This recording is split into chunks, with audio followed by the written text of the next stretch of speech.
Okay, so I think we're about ready to go. So, well, I am ready to go, yes? Go ahead. Excellent, thank you, Andrew.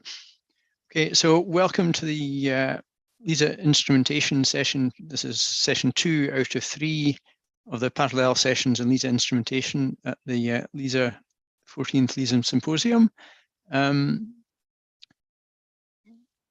One thing, once we get onto the talks, questions, in case people haven't been in these sessions before, are probably best asked in the chat. We'll also try and look at the any comments that there are on YouTube and ask those as well at the end of the session. But we'll let the presenters go through their whole presentation first before we go on to the questions. You can also raise your hand and hopefully we'll see raised hands and can ask questions that way, but easiest is probably to do it in the chat. So without further ado, let's move on to our first speaker of the session, Sveta Shah from Leibniz University, Hanover. Good afternoon, Sveta. Thank you for doing this. And I believe the title of this is LISA Data Processing, going from level 0 to level 1 data. So take it away, Sveta. Thank you. Thanks, David. By the way, I'm from Max Planck Institute for Gravitational Wave Physics, but it's okay. Right. So I hope everybody can see my screen. Good afternoon and hello, everyone. I'm pleased to give this L0 to L1 pipeline data processing pipeline talk. So L0 is the level 0 data that is downlinked, well, it's telemetered from the LISA constellation and it's processed to form the level 1 data. So level 1 data are these TDI observables, which are then further passed on to level 2 and level 3 data, which is the parameters of the astrophysical sources. And we actually have a nickname for this pipeline. It's INREP, it's Initial Noise Reduction Pipeline. So starting with the science requirements, we have at the very low frequencies, the evolution and mergers of supermassive black hole binaries at different masses. And in the mid frequencies, we have extreme mass ratio in spirals, right? So these are objects which the stellar mass objects which orbit supermassive black holes at the center of galaxies. And we also have these gazillions of galactic binaries that are made of white dwarfs, neutron stars, and black holes. And so the gravitational wave data will help us infer the masses, inclination, and distances of these sources that tell us about binary evolution. For example, the common envelope phase, which is a very short-lived phase in a binary evolution where two main sequence stars, they end up as a very compact binary made of white dwarf, neutron star, or black hole. So for details of this, I point you to Sylvia Tonin's plenary talk. And so these scientific requirements, they flow down to mission requirements. So here's this sensitivity curve again on the right plot. So each of these classes of sources can be further broken down into very specific mission requirements, and each of these mission requirements they're specifying how well the parameters need to be known so it's a minimal requirement of the LISA, so to speak, and so this cumulatively forms this this floor of the sensitivity curve of LISA. And this, each mission requirement in a sense can be mapped to space segment requirements. So this is essentially the flight hardware, what the lasers, how good the lasers need to be, the test mass, the lensing on the optical benches, photodiodes, telescopes that receive and emit beams, phase meters, onboard computer, and antennas, and many more things. And for this, I point you to the current LISA status by Martin Hubidson's talk. So for this talk, I just want to focus on the low frequency part or low frequency requirement. So the source here is the merger of the supermassive black holes. So how can we work in tandem with the electromagnetic observers to simultaneously observe the supermassive black hole merger in both gravitational wave from LISA and the optical telescopes. So, so there is, of course, Athena, which will observe the X-rays from these sources. And this is an example that shows from a recent study, the simulated study that shows that indeed this can work. These are the shaded blue area and the green areas are sky localization error from LISA for different supermassive black holes, so from 10 to the 5 to 10 to the 7 solar masses. And the red dotted line, this is the sky localization error from Athena. And this is one is from the LSST optical telescope. So the final merger can be simultaneously observed. The final hours can be simultaneously observed by by both gravitational wave and electromagnetic observation. So before I go into the L0 to L1 pipeline, I want to briefly discuss the measurement principle to bring everybody on the same page. We have 3 spacecrafts, and one of the main measurements is the interspacecraft, the long arm measurement, or also called a science measurement. And this is an interference of the received beam, which is Doppler shifted with the local beam to produce a heterodyne signal, which has a frequency dependence. And in this heterodyne signal, if you look closely, it's the tiny phase shift that is contributed by the gravitational wave signal. And the challenge is to get this out from the L0 to L1 pipeline. So this signal, optical signal, further goes into phase meter. So that's the analog. The first one is analog to digital converter that converts it into a time series.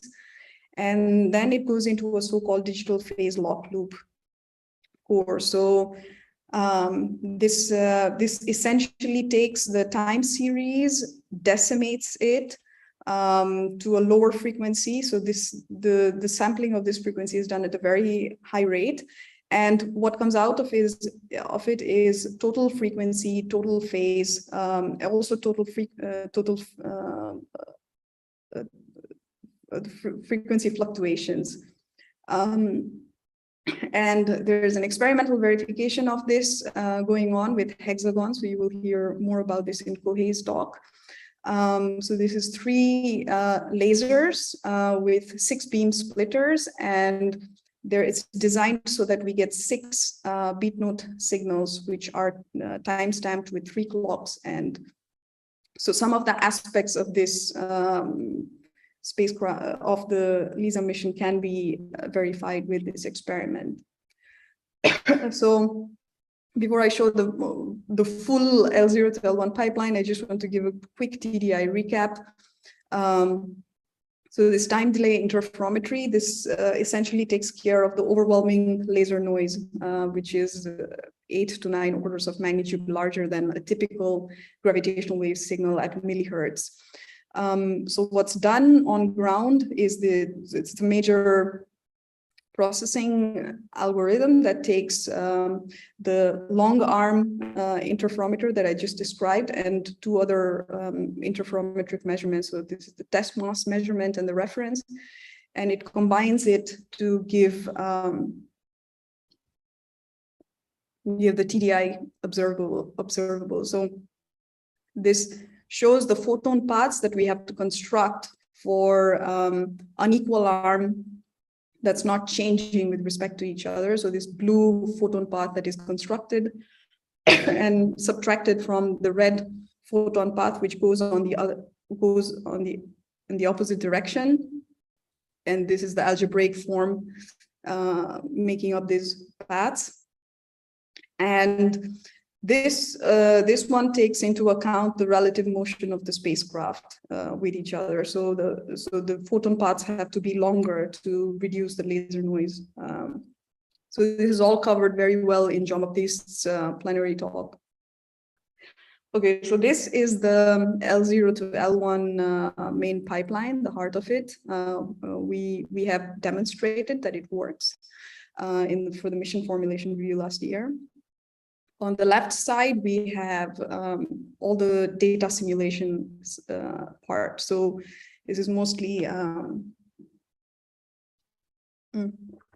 this is mostly LISA node simulation of the interferometric measurements and the orbits that are given by ESA. And then this is passed on to the INREP.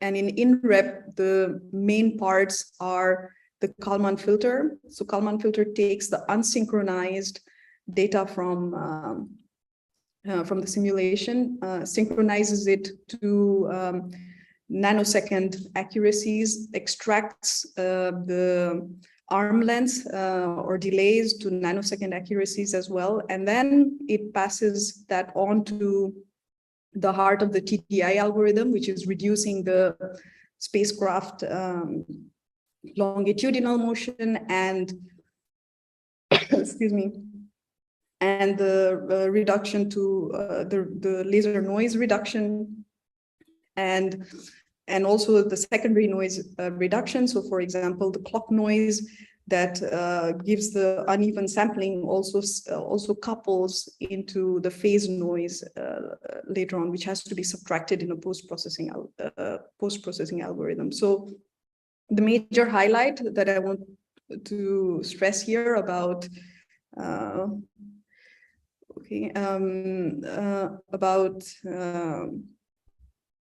INREP is that it's modular. So every element, every processing element that does the Kalman filter step or TDI step or the post-processing step is implemented in a processing element. And so this can be used to study also how the L1, whether L1 fulfills the requirements or not for a particular source easily by swapping these processing elements. So here's a, okay, so here's a result of this particular instance of INREP pipeline. We did a number of cases with increasing number of complexity in noises. So this one takes laser noise into account, clock offsets with linear drifts, spacecraft angular jitter, and DWS sensing noise for constant coupling factors, and the remaining secondary noises on test mass and a minimum level of shot noise. And this was for one day at 4 Hertz. So if you just look at the left curve here, this is in fractional frequency fluctuations, amplitude spectral density. So this is 1 picometer allocation per link that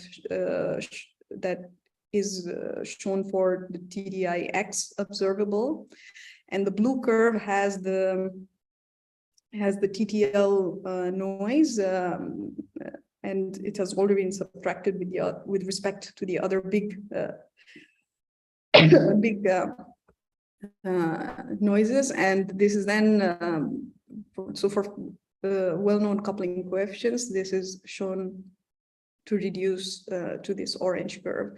So all this is summarized in a technical note that we submitted last year. So that part has ignored the gaps and glitches. So in INREP, we still have to look at the effect or the impact of L1 from gaps. So there will be planned gaps, for example, of 8 hours when the antenna has to be pointed for the data transmission. There will be instrument glitches, for example, from laser cycle slips. And so so we need to develop INREP pipeline to test the impact of these kind of instrumental glitches in L1 data. And also there is already a library of glitches that's known from LISA Pathfinder. So in LISA Pathfinder, there were long-term temperature fluctuations, so that forms a type of instrumental glitch, or just micrometeoroids hitting the spacecraft. So this is an example of a glitch, a long-lived glitch, unwanted glitch in LISA Pathfinder of 2 hours. So what is the impact of this in the L1 data? This is something we have to do. And so this is Outlook. This is a pipeline very much of work in progress. And let me try to go through this a bit step by step. So this is an example that takes the real data from Hexagon into account to test the impact of glitch for low frequency source, or let's say for the combined observation of supermassive black holes from gravitational wave and Athena. So we have 6 beat note signals, like I described Hexagon very briefly before. These beat note signals, they are in the range of 5 to 25 megahertz because of the Doppler shifts of the spacecraft. So this is designed to give these signals at these frequencies. And then these are time-stamped with clocks. Actually, there's 3 independent clocks already implemented. And so there's the error from the laser that's being used. There's error from the clocks that's being used. This goes into the phase meter, right? So this is a conversion at very high rate to time series, and it's decimated in a few steps to produce the downlink phase data. So these errors will go through all of these processes. And so these non-Gaussian and non-stationary noise will also be affected by the filter. And so this will be passed on to the Kalman filter. So the first step there to do is that we need to convert the raw measurement that comes out of phase meter. Actually, it comes out in voltages. So we need to convert that to phase, look at the effect, what Kalman filter does to that, synchronize all these beat note signals to one of the clocks, and then append these real-time data. So this is the differential laser frequency noise we get from Hexagon, differential timing noise that we get from Hexagon, and append that with noises that is simulated from these nodes. So delay is the first one, which we can't simulate on or experiment on ground yet. There's Sveta, sorry to interrupt briefly. You're pretty much out of time. If you could wrap up fairly quickly, please. Okay, sure. So this then goes into the further already existing processing elements of INREP to produce the TDI observables, which will be then given to the low latency alert pipeline, so they can alert, they can make their plans to alert the optical counterparts. So I think in the interest of time, then I'll skip this. This is important. So this is the current formation of the INREP team. We have Jakob, who is a system engineer from ESA, Alcione, who has done calibrations on Gaia and Euclid, and has taken on to look at LPF glitches for LISA.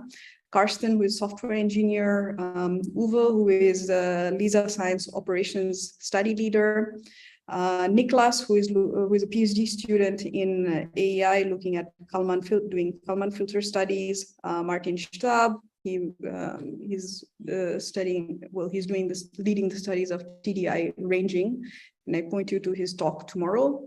Nargis, who is interfacing the experimental data from Hexagon to INREP, Tim, who is the software engineer.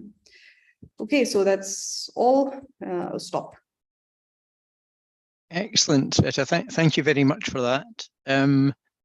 We have a little time, not very much time for questions, I'm afraid. You can also, of course, put questions directly to Sveta by email or in the chat anytime during the rest of the session. So I'm not seeing any questions at the moment. I had possibly one or two from myself. One was what is the sort of latency of actually processing the data to actually getting your level 1 data? What is the latency of? The time delay essentially between the signal first arriving at the spacecraft, as it were, and the processing happening and you producing level 1 data. How long does it take to simulate? Yes. Yeah, so the MFR pipelines that we ran, that took in the order of a few hours. So the longest processing time is actually Kalman filter that iterates over the data to synchronize the data. Okay, that question that's just come in on the chat, what is the planned gap for? The planned gap is for relaying, communicating or transmitting the data from the spacecraft to ground. Okay, thank you. I think in the interests of time, we'll cut the question short there. But again, thank you very much, Sveta, for a very useful introduction to the whole data processing pipeline. Our next talk is Kenji Numata from the NASA's Goddard Space Flight Center. Kenji, yeah, excellent, thank you. And this is going to be on the development of the US, the laser system for LISA is being developed by the US. So Kenji, on you go, thank you. Oh, can you hear me? Absolutely, yes, that's fine. Great, thank you, Dave. So I'll talk about the laser development status in the United States.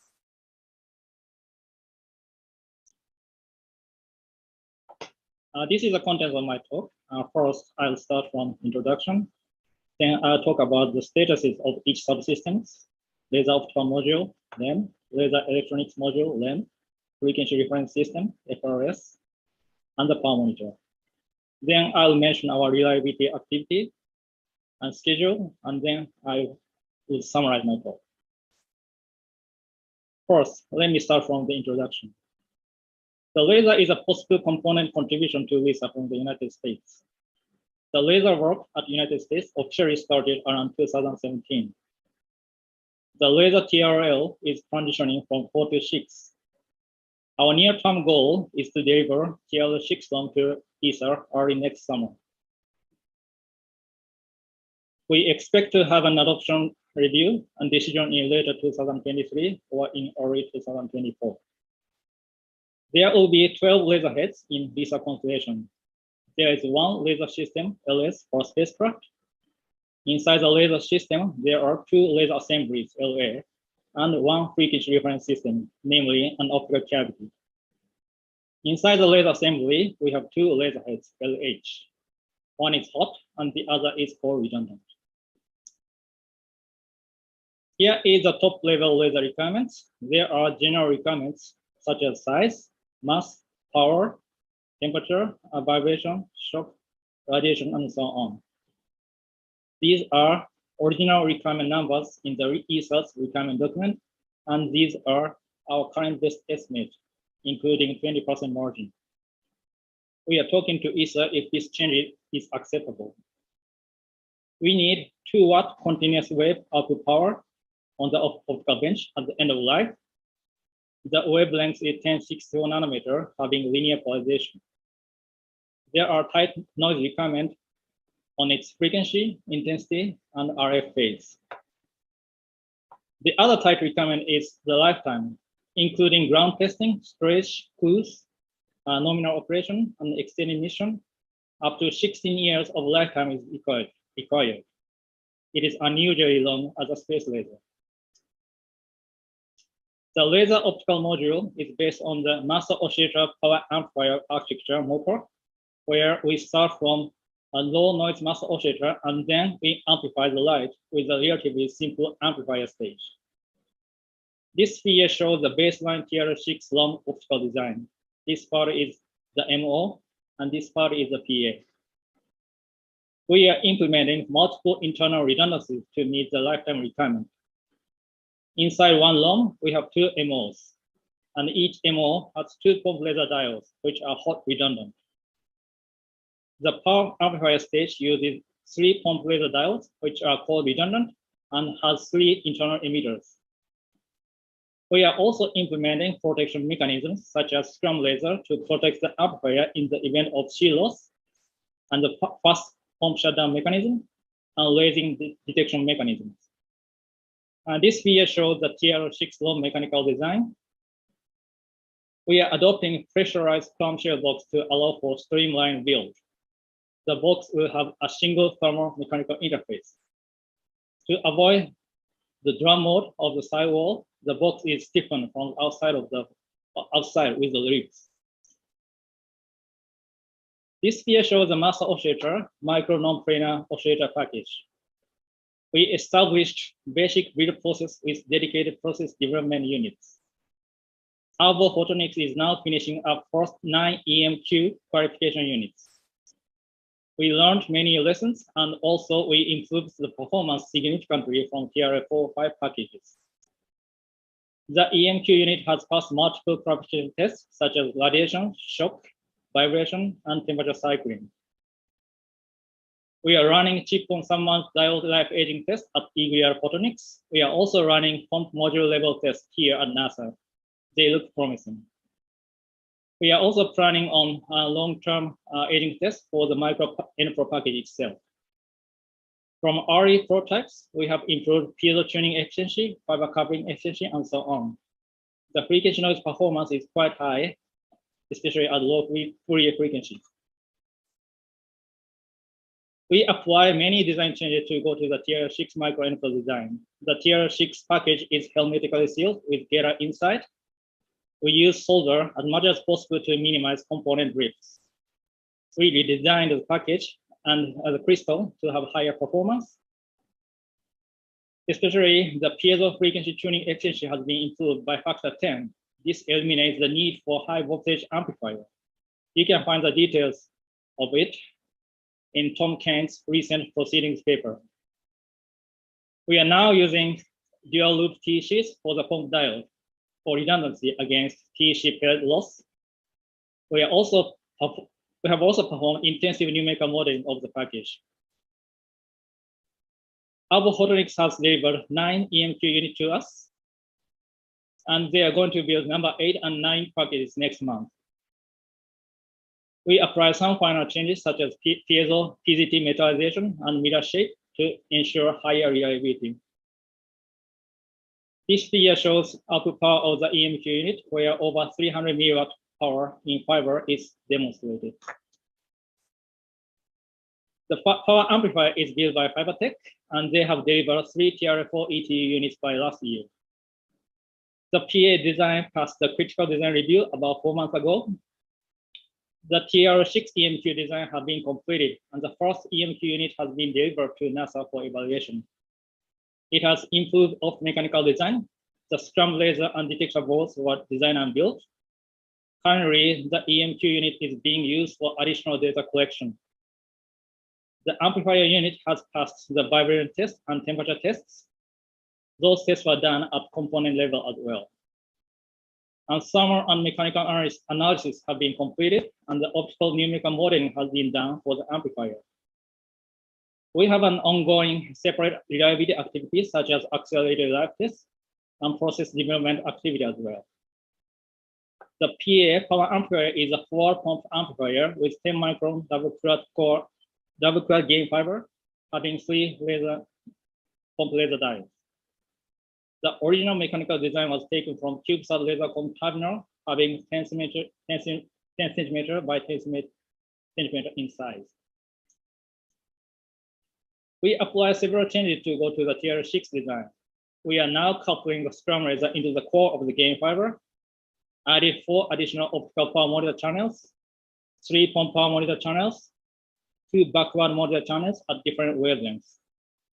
We also added compact fiber feed-through to ruggedize fiber input and output. We also changed the pump diode bender from IPG to a coherent based on our experience with another space mission. Right now, FiberTech is looking into a longer gain fiber to have higher robustness against lasing and a single latch-up event. And we have been keeping the split ampere concept as a backup option. The RF siren phase noise in amplifier is a key noise parameter as it directly limits the LISA performance. We realize any 2-watt amplifier cannot meet the baseline requirement, which is simply allocated for 1 picometer per hertz length noise. So right now, a new requirement is being discussed based on our measurement. The measurement itself is difficult since it is easily affected by the environmental noise and the noise mechanism is not fully understood. So we have a dedicated study to understand this noise. Please refer to this pre-recorded talk by Shao-sen if you are interested in its details. We selected other mobile components that have previous spaceflight heritages as possible. They include fiber couplers, monitor diodes, pressure sensor, data, and so on. Other components such as high power isolator, phase modulator, and optical switches are being clarified. The high power isolator is a custom magnetically sealed isolator. Our DPA shows some concerns, so we are doing more tests and looking into a more compact isolator from a different vendor.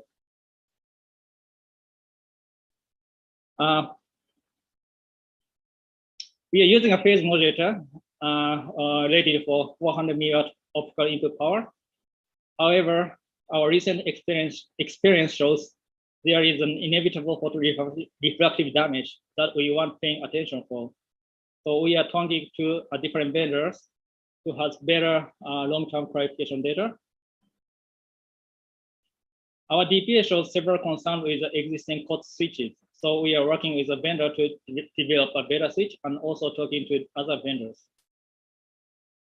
As for the high power switch at the output end, since it introduces a lot of losses, we are hoping we can get rid of this switch, originally introduced for the constellation acquisition.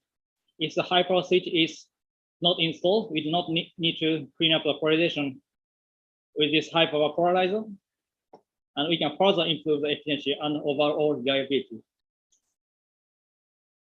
We delivered TRA4 prototype laser to CSM last year in May. CSM is a private industrial research organization in Switzerland and evaluates LISA laser and candidates under research contract. We sent 3 main units, LOM, LEM, based on COTS instruments and low frequency ring stabilization systems. As they confirmed many of our pre-ship performance data, while they identified 2 major issues.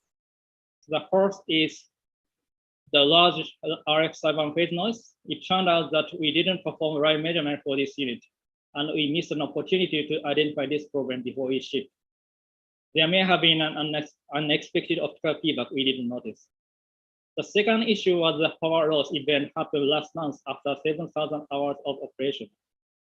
The most likely cause is a lasing caused by the degraded shield power, which resulted from photorefractive damage in the phase modulator.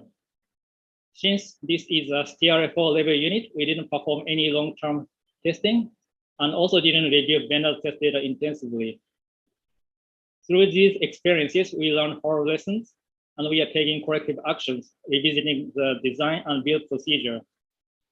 The laser system is now being sent back to NASA for failure analysis and repair. The laser electronics module is led by what GSH's electronics branch. We adopted multiple card designs. The chassis design was partly taken from previous space missions. We have 5 main cards. The power distribution cards convert the 50-volt DC power to other required DC voltages. The command and telemetry card has an FPGA inside, which handles other cards, and command and telemetry has keeping data and so on. The MO card controls the MOs. The PA controller cards control the PA and also handles phase modulation signals. Our near-term goal is to make TRA5 version of LEM by the end of this year and to make TRA6 version by next summer. For frequency reference reference system, we are planning to use an improved version of Graceful on cavity. It was developed by Ball Aerospace and JPL. After the Graceful was launched, Ball conducted improvement research on the cavity with the support from the NASA Research Study Office. We are now trying to procure the improved version of the FRS. We received their Ball's proposal back in March, and the contract is currently being negotiated between NASA and Ball. On the cavity, the input optics has been improved to have higher thermal stability, mechanical stability. We'll need to think how to couple all 4 laser heads into a single cavity. We have multiple GSC reference cavities, and one of them is being set up in a clean room to build Tier 6 lasers. For the electronics, Ball will ruggedize across electronics design and FPGA software, while we provide the DC power conversion board, which is the same as the REM PDC. The power monitor. Kenji, sorry, just to interrupt briefly, a couple of minutes left. Is that okay? I'm in 14 minutes, right? Yeah, so a couple of minutes to finish. Yeah, that's perfect. Thank you. Yep. The power monitor detector on this optical bench is now part of the laser deliverable. Once the light is kicked off, it is used for stabilizing the laser power. We are supposed to provide 2 photon detectors per 1 optical bench. We built 2 TRF-34 level systems that show good performance, hitting the 100 ppm power test requirement, and we send one of them to CSM for evaluation. For this system, we use TC stabilized spot diode in air. For Tier 6 power monitor detector development, we are defining requirements and specification with ESA, and also meeting with multiple photodiode vendors. As the reliability activities, we are performing both analysis and testing at the component level. They include functional performance testing, environmental testing, magnetic field testing, and life aging tests. We are paying special attention to long-time life aging tests of pump diodes. For the MOS pump diodes, Iglia Photonics is performing tests at high stress level. Then completed 2 5,000-hour tests on 40 pump diodes, and the extended test is still ongoing. We are also performing low to mid stress long-term practice at pump submount level. The PS pump diode have been tested for other missions under slightly different requirements, so we started new tests for research. ESA is also testing the same pump diode. This table shows our development schedule up to Tier 6 before the flight model. Tier 6 LOM is on target to be delivered early next summer. We expect to build first EMQ LOM by the end of this year. The LEM development faced some contractual glitches initially. We are now catching up by direct management by our electronics group, but the Tier 6 LOM may not be available before the mission adoption review next year. Tier 6 FRS delivery may slip depending on when the contract to Ball will be awarded. In summary, we are working on Tier 6 laser development and making key advancements. The lessons learned from Tier 4 LOM will be fully incorporated into the Tier 6 LOM designs. We are continuing performance on the environmental tests, taking special care for some special areas such as RF server phase noise and pump diodes.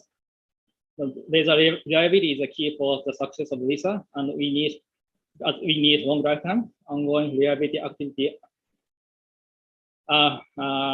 Based on the aging test data, we will continue monitoring aging tests of components, subsystems, and laser systems. And finally, we'd like to acknowledge the support from the NASA TCOS office and vendors such as Comcast, Photonics, and Hyper. That is all. Excellent. Thank you very much, Kenji. That was an impressive amount of work you've covered in a very short time there. Thank you. Time for a couple of questions. One question that came in the chat already, and it might actually be many questions wrapped up in one, is in terms of, you said at various points about accelerated lifetime testing for lasers and amplifiers and other parts of the system. Is that done at higher than usual operating powers or higher temperatures? You know, what sort of speed up factor do you obtain, and what sort of stresses are you putting on to accelerate the testing timescale, as it were? Okay, so we are running multiple tests. For example, for the mass oscillator, and this vendor is performing the test at accelerated current and temperature. It has very high stress. Acceleration factor is over 500. And we are doing low to mid stress test at lower current and slightly elevated temperature. And same thing applies to power amplifier pump diodes. We have done high current test and also at different temperature, and also at low. We are trying to do the same test, but at lower acceleration level, at lower current. I hope that it answers the question.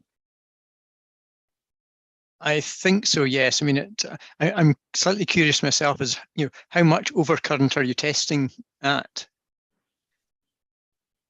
In terms of factor, so in this case, we the pump current is accelerated 3 times compared to the normal use, and in this case we accelerated about factor 1.5 or so.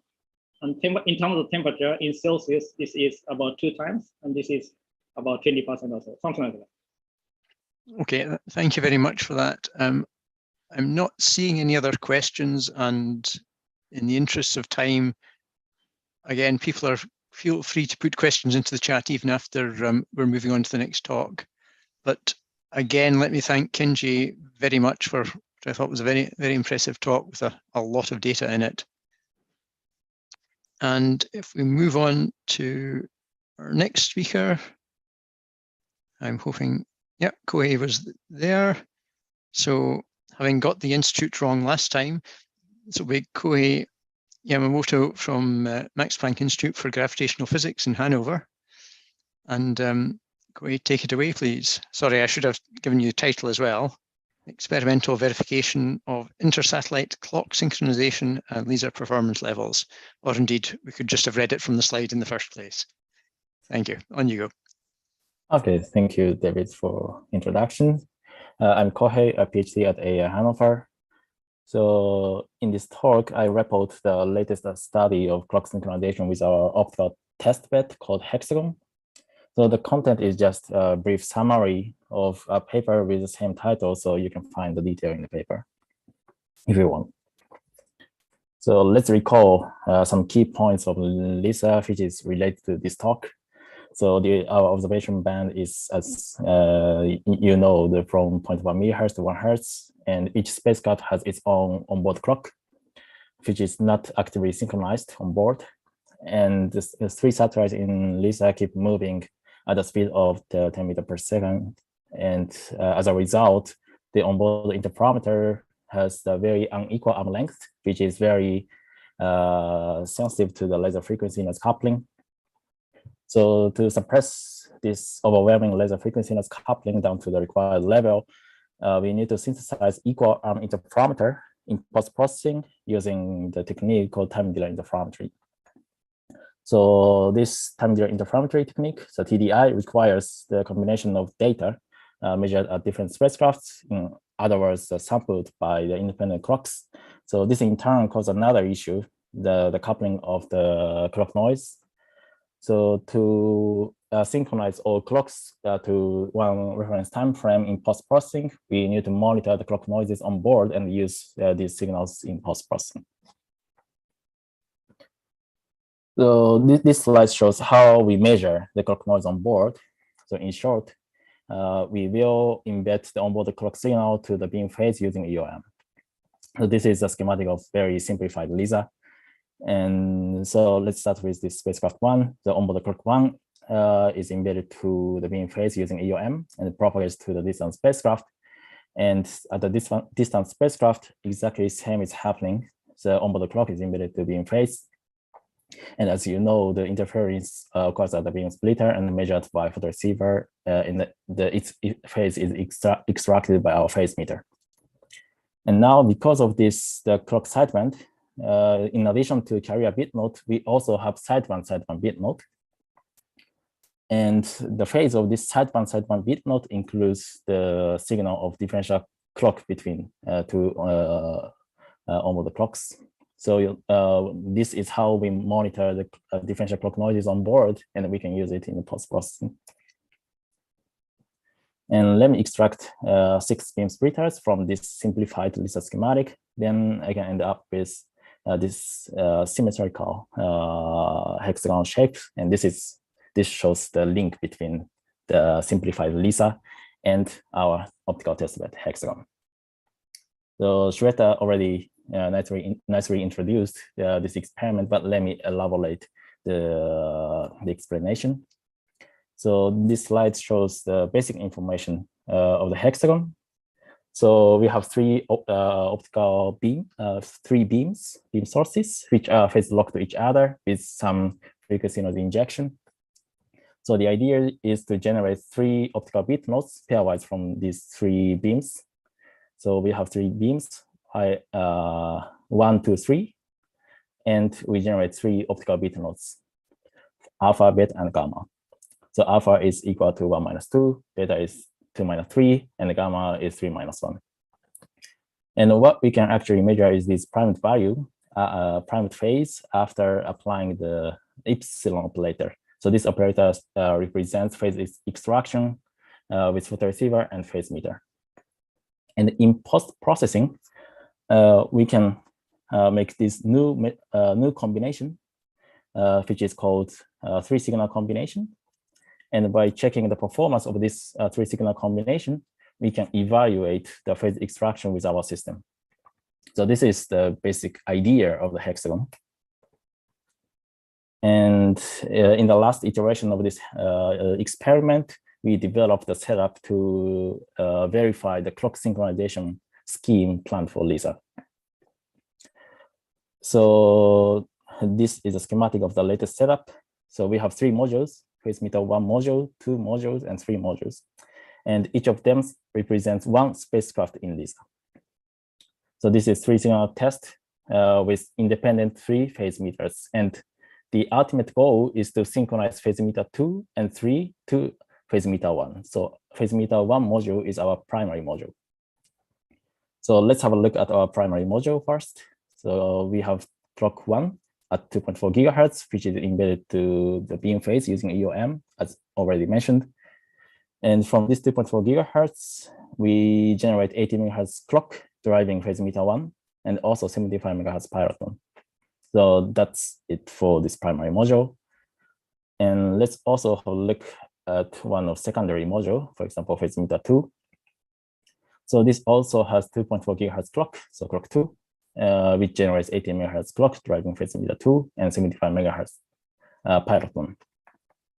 On top, the secondary module has another clock 2 prime, which has 1 megahertz offset from 2.4 gigahertz.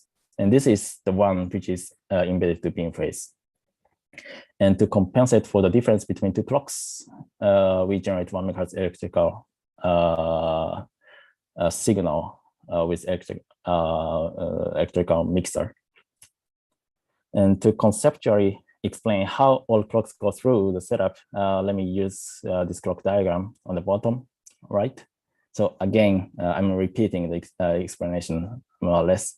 So clock 1 is driving phase meter 1, and red line represents the optical path. So optically, we generate clock 1 minus 2 prime with the optical side outside the bit node, and this is measured by phase meter 2. And the clock 2 is driving phase meter 2, and electrically, we generate the differential clock signal between clock 2 and 2 prime. And in post-processing, we combine these 2 differential clock signals to get the differential signal between clock 1 and 2. And this is exactly the one we can use to synchronize phase meter 2 to phase meter 1. And the exactly same thing is happening to phase meter 3. So I explained how we measure the clock signals on board in LISA and also in the hexagon. So from this slide, I'm going to show the results from the last iteration of this experiment. And let me divide the main results into 2 parts. The first one is simply performance of clock synchronization in the last iteration. And the second one is verification of noise couplings. So let me start with the performance of clock synchronization. So first, let me just show 3 curves. The black is the LISA phase meter requirement, so at 1 picometer. And the pink is one of the input bit node phase noise. So we actually have 3 of them, but I'm just showing one of them. And the gray line is a the 3 signal combination with 1 phase meter. So we get 3 bit node signal from 3 photoreceivers, and we connect all of them to 1 single phase meter. So all of them are sampled by 1 identical clock. So this shows the test-bed sensitivity of this experiment, or in other words, this is the performance limit of the clock synchronization.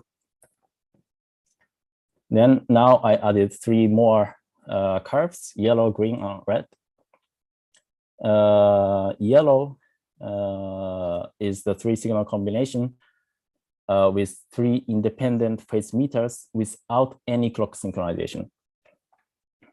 So we take 3 bit nodes from photoreceivers and connect to 3 independent phase meters, and we get the 3 phase signals from 3 independent phase meters and linearly combine it, and without any clock synchronization, what we get is this yellow curve. And this clearly shows the necessity of clock synchronization because it is way above our requirement.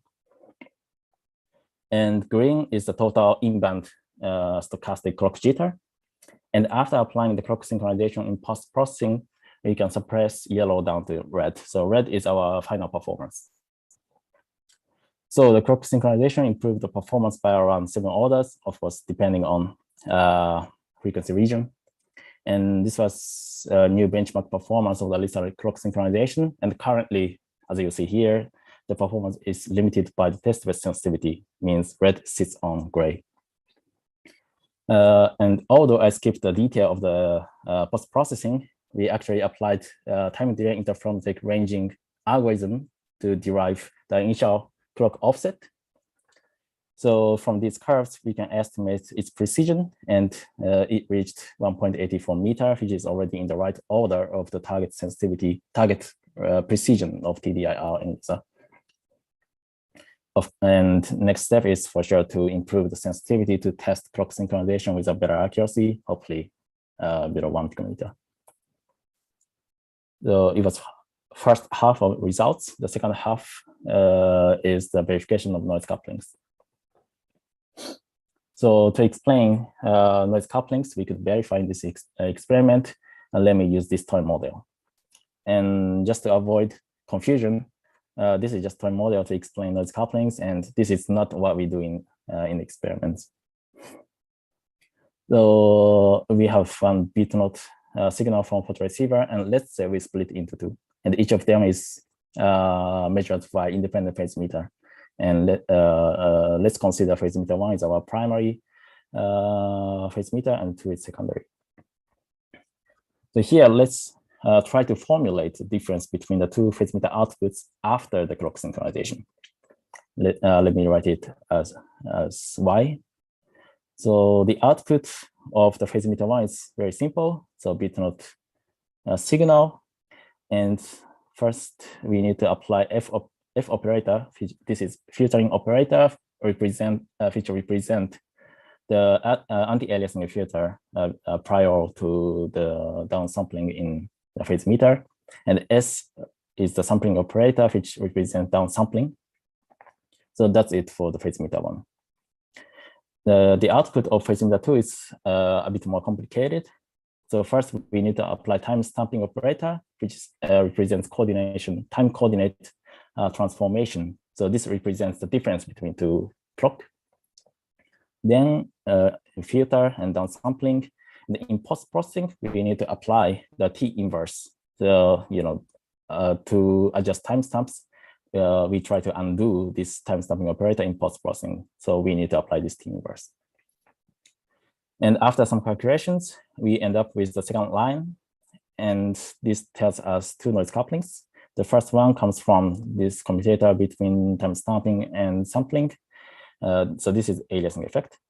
The second one stems from the commutator between timestamping and filtering, which is called flexing filtering coupling. On top, we always have interpolation error, because to adjust the timestamp of the secondary signal, we need to shift the timestamp with sub-sample accuracy. So always interpolation error comes in our performance. So Wait, here, just to interrupt briefly, sorry, 2 minutes left or so. okay, sorry. So I added 3 bluish curves here. The solid navy is a model of interpolation error, which clearly appears in our performance in red. And dashed dot is a model of flexing filtering coupling, which also appears as a small bump around 1 Hertz. On top, to demonstrate aliasing effect, we repeated exactly the same measurement with different order of anti-aliasing filter, so-called CSC filter. So dashed red is the result with second order CSC filter, in which we can clearly see the aliasing effect at high frequency. So dashed light blue is the model of aliasing effect. And with the higher order CSC filter, we get the solid red, and we could suppress the aliasing noise below the performance limit. And this was the first experimental verification of 3 noise coupling stemming from clock synchronization scheme and TDI. So here is summary. So the hexagon are being developed, and the clock synchronization was demonstrated and reached the new benchmark performance with TDI-R algorithm, and 3 noise couplings were first verified with experimental data. And the coming updates is to implement the pseudo-random noise ranging. And for this, I'm giving separate pre-recorded talks. So if you're interested, you can watch it. And here I list some relevant talks. Yeah, that's it from my side. Thanks. Excellent. Very, very impressive work and very impressive timekeeping as well. Thank you. So questions when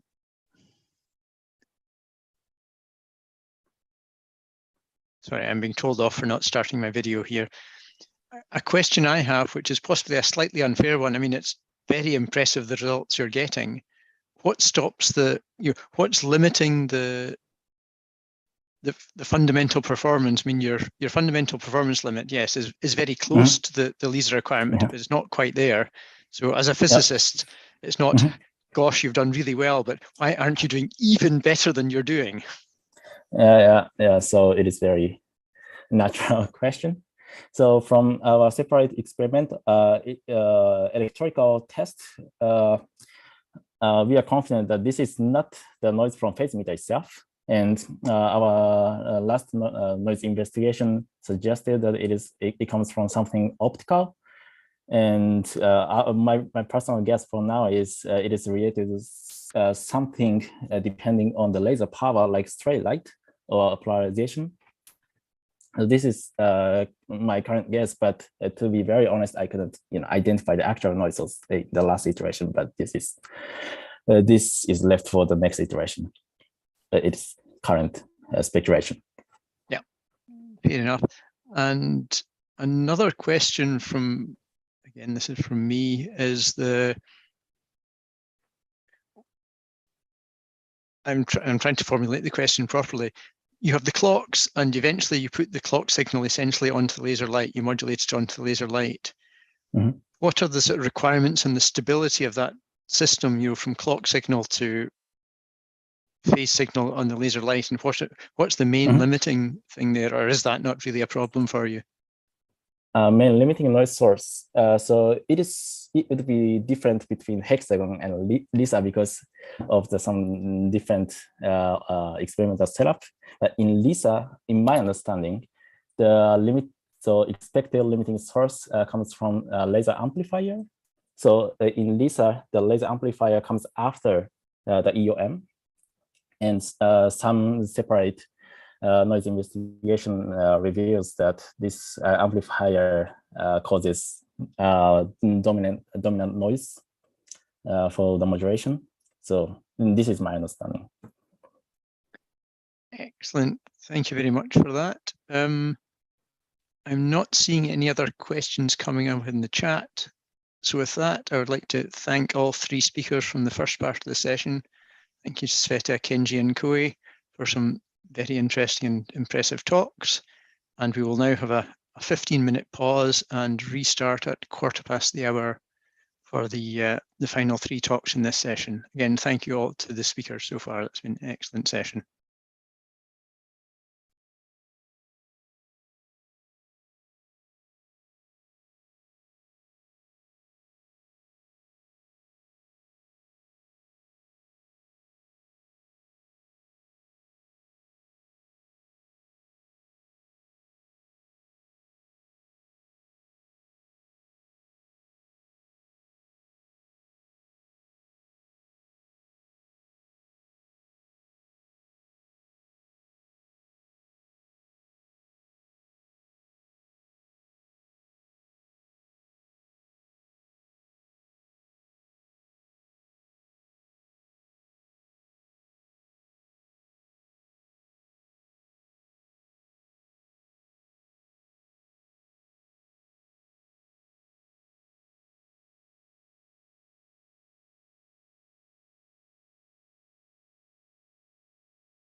Okay, well, so we'll start in about a minute or so's time, if that's okay with everyone.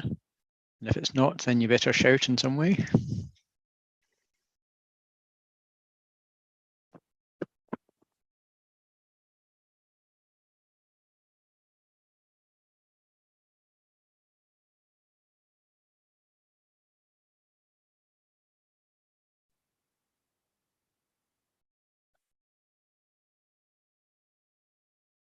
Okay, so since I'm responsible for the timekeeping, I suppose I should get us underway pretty much on time if I possibly can.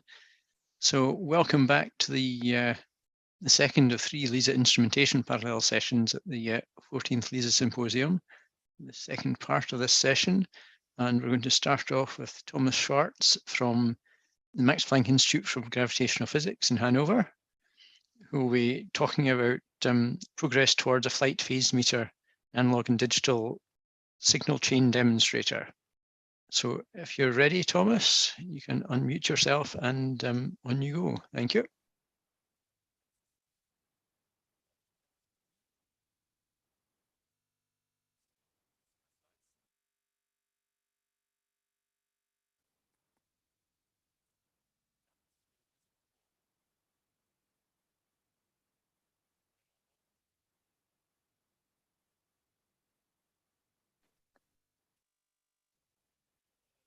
No, we're not hearing you at the moment. I'm not quite sure what has happened there. It worked earlier.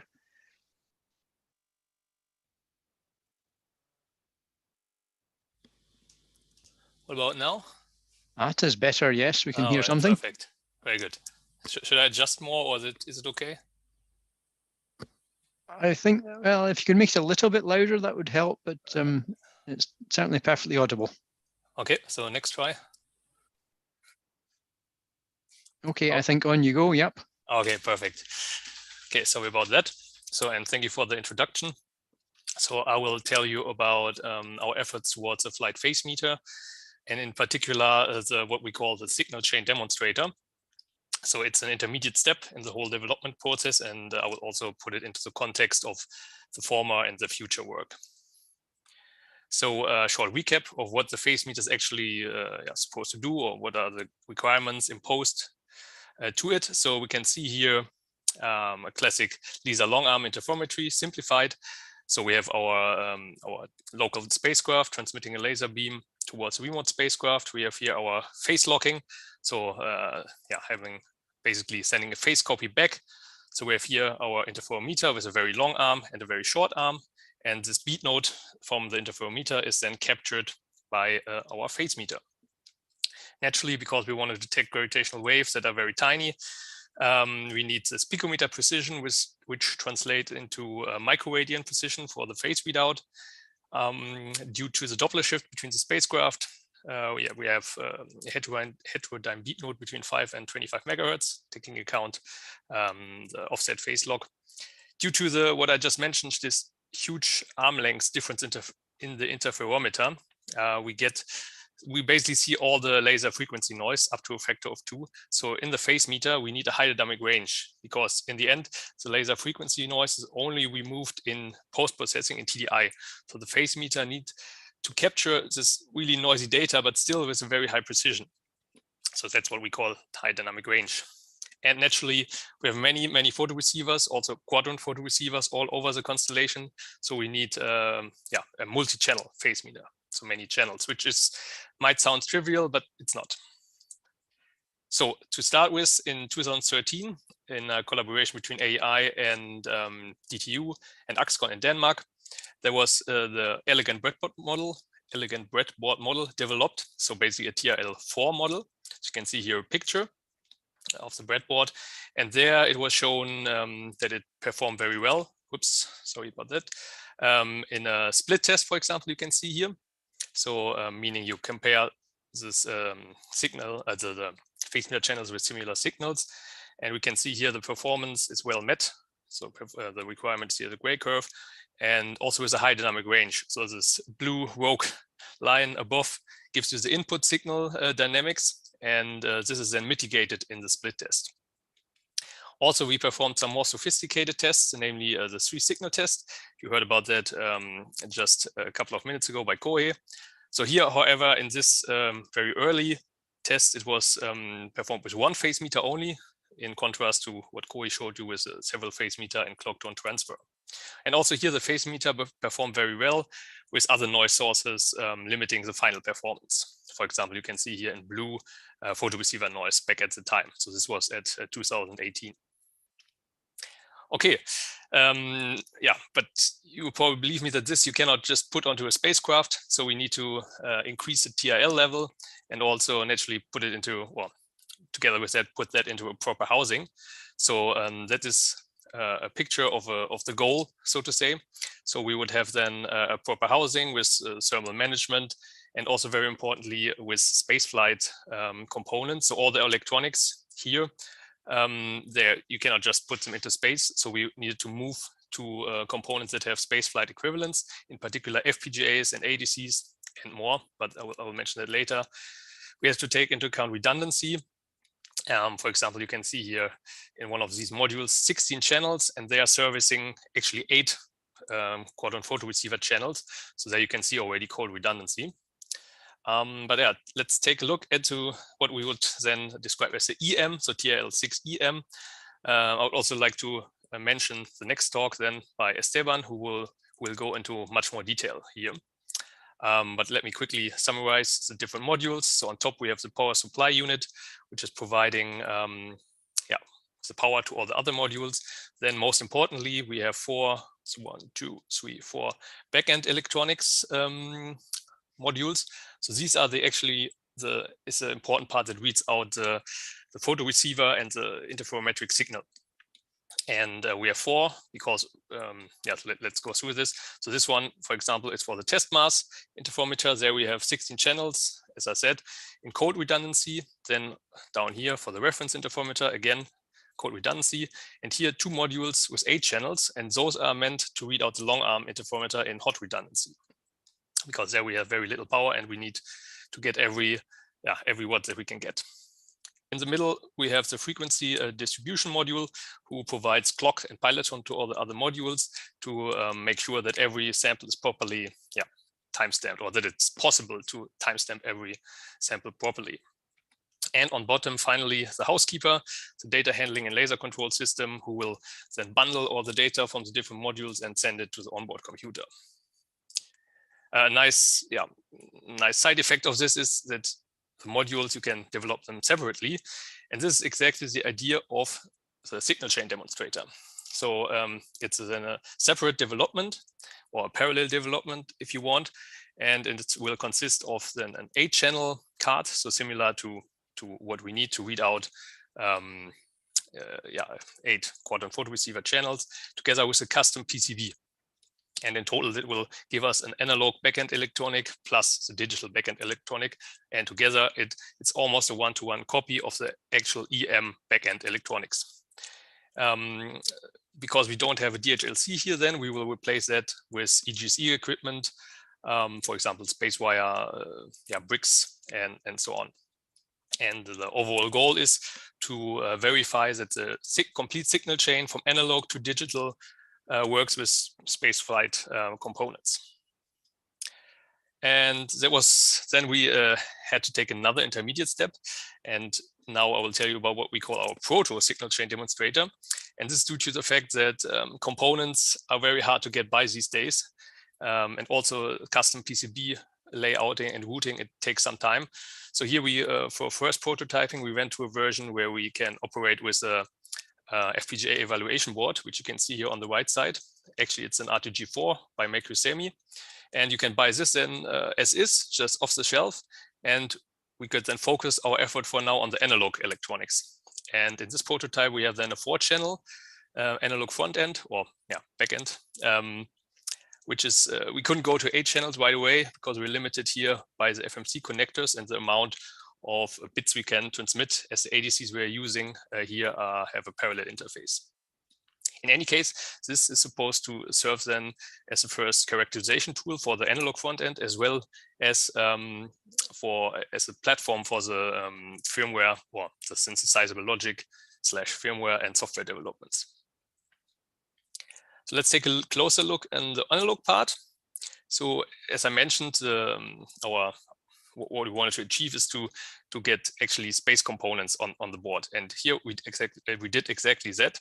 So we use ADCs, although single channel for now. So in the former prototypes, we use quad ADCs, op-amps, voltage regulators, and also clock buffers have now space flight equivalents. And what is new in the topology of the design is a new variable gain amplifier. We tested that separately before, but this is the first time that it's integrated in the full signal chain.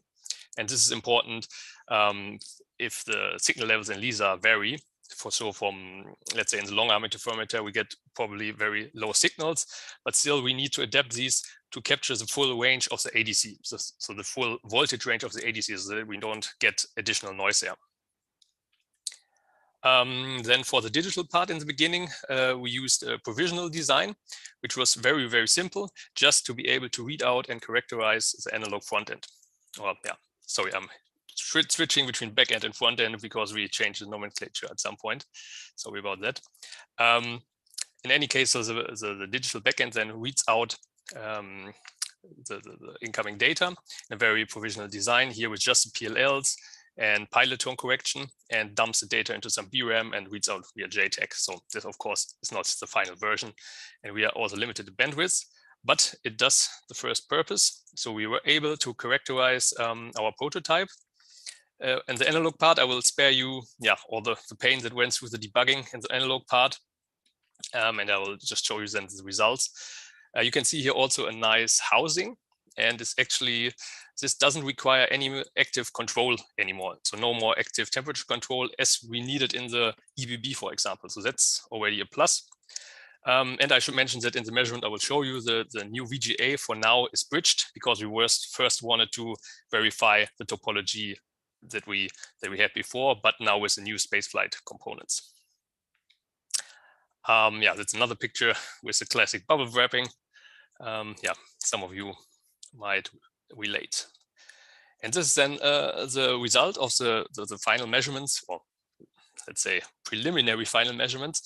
And actually I went one too far. So this one first. So you can see here the performance is nicely met. Except this little bubble here. So that's a big milestone for us.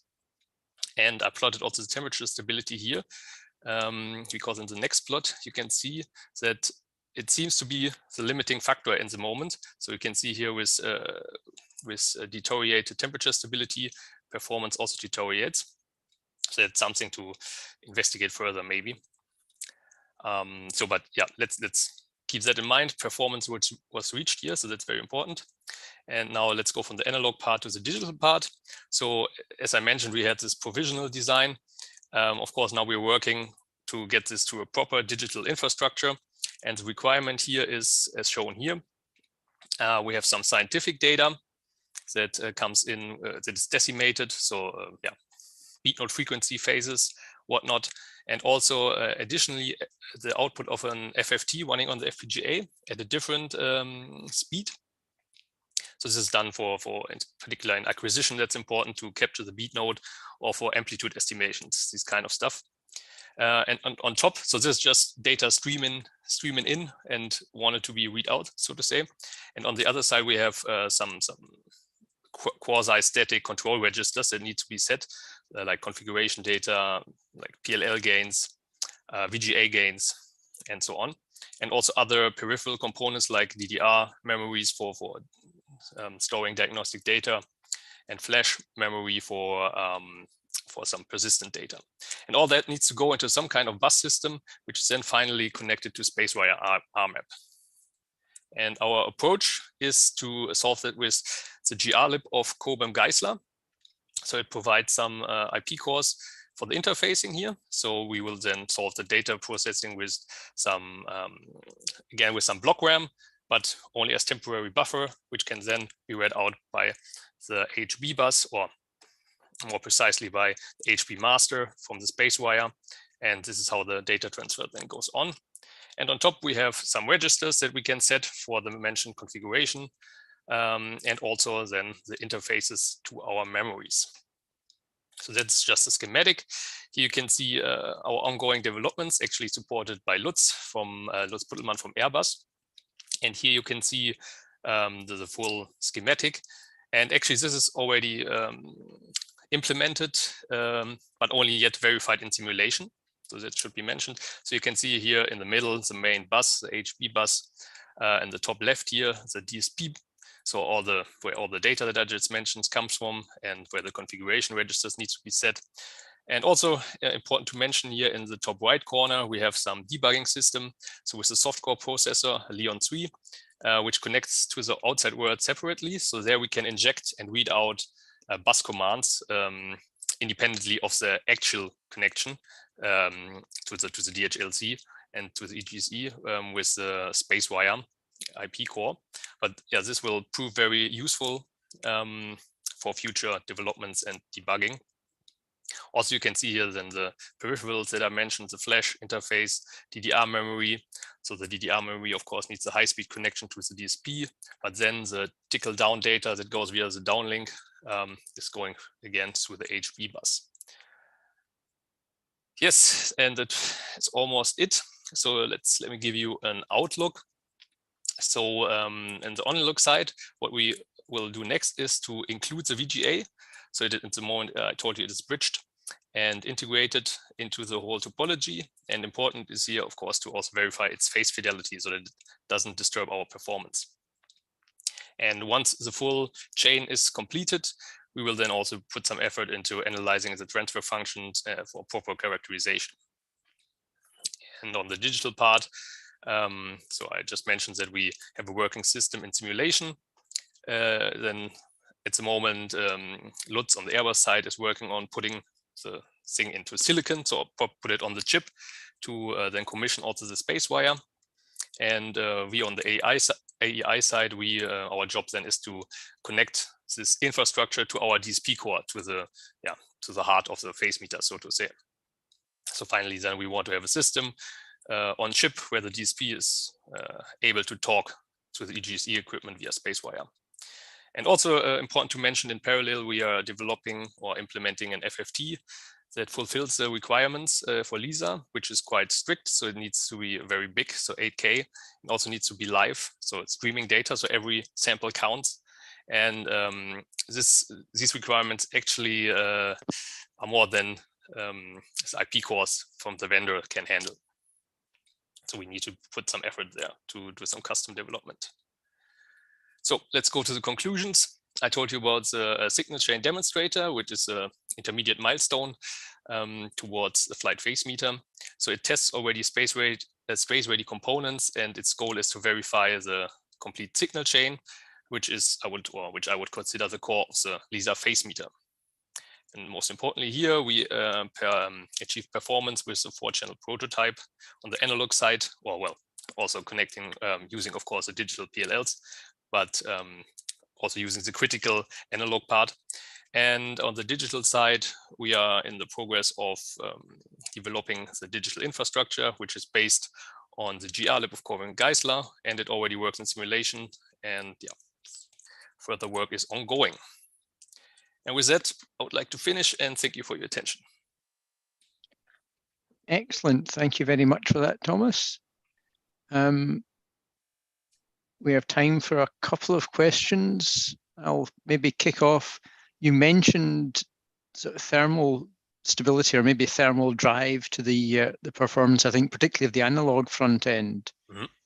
Could you maybe say a little more about that? Do you know, or do you have suspicions at least about which particular part of the front end is sensitive? So we have some suspects for the noise coupling.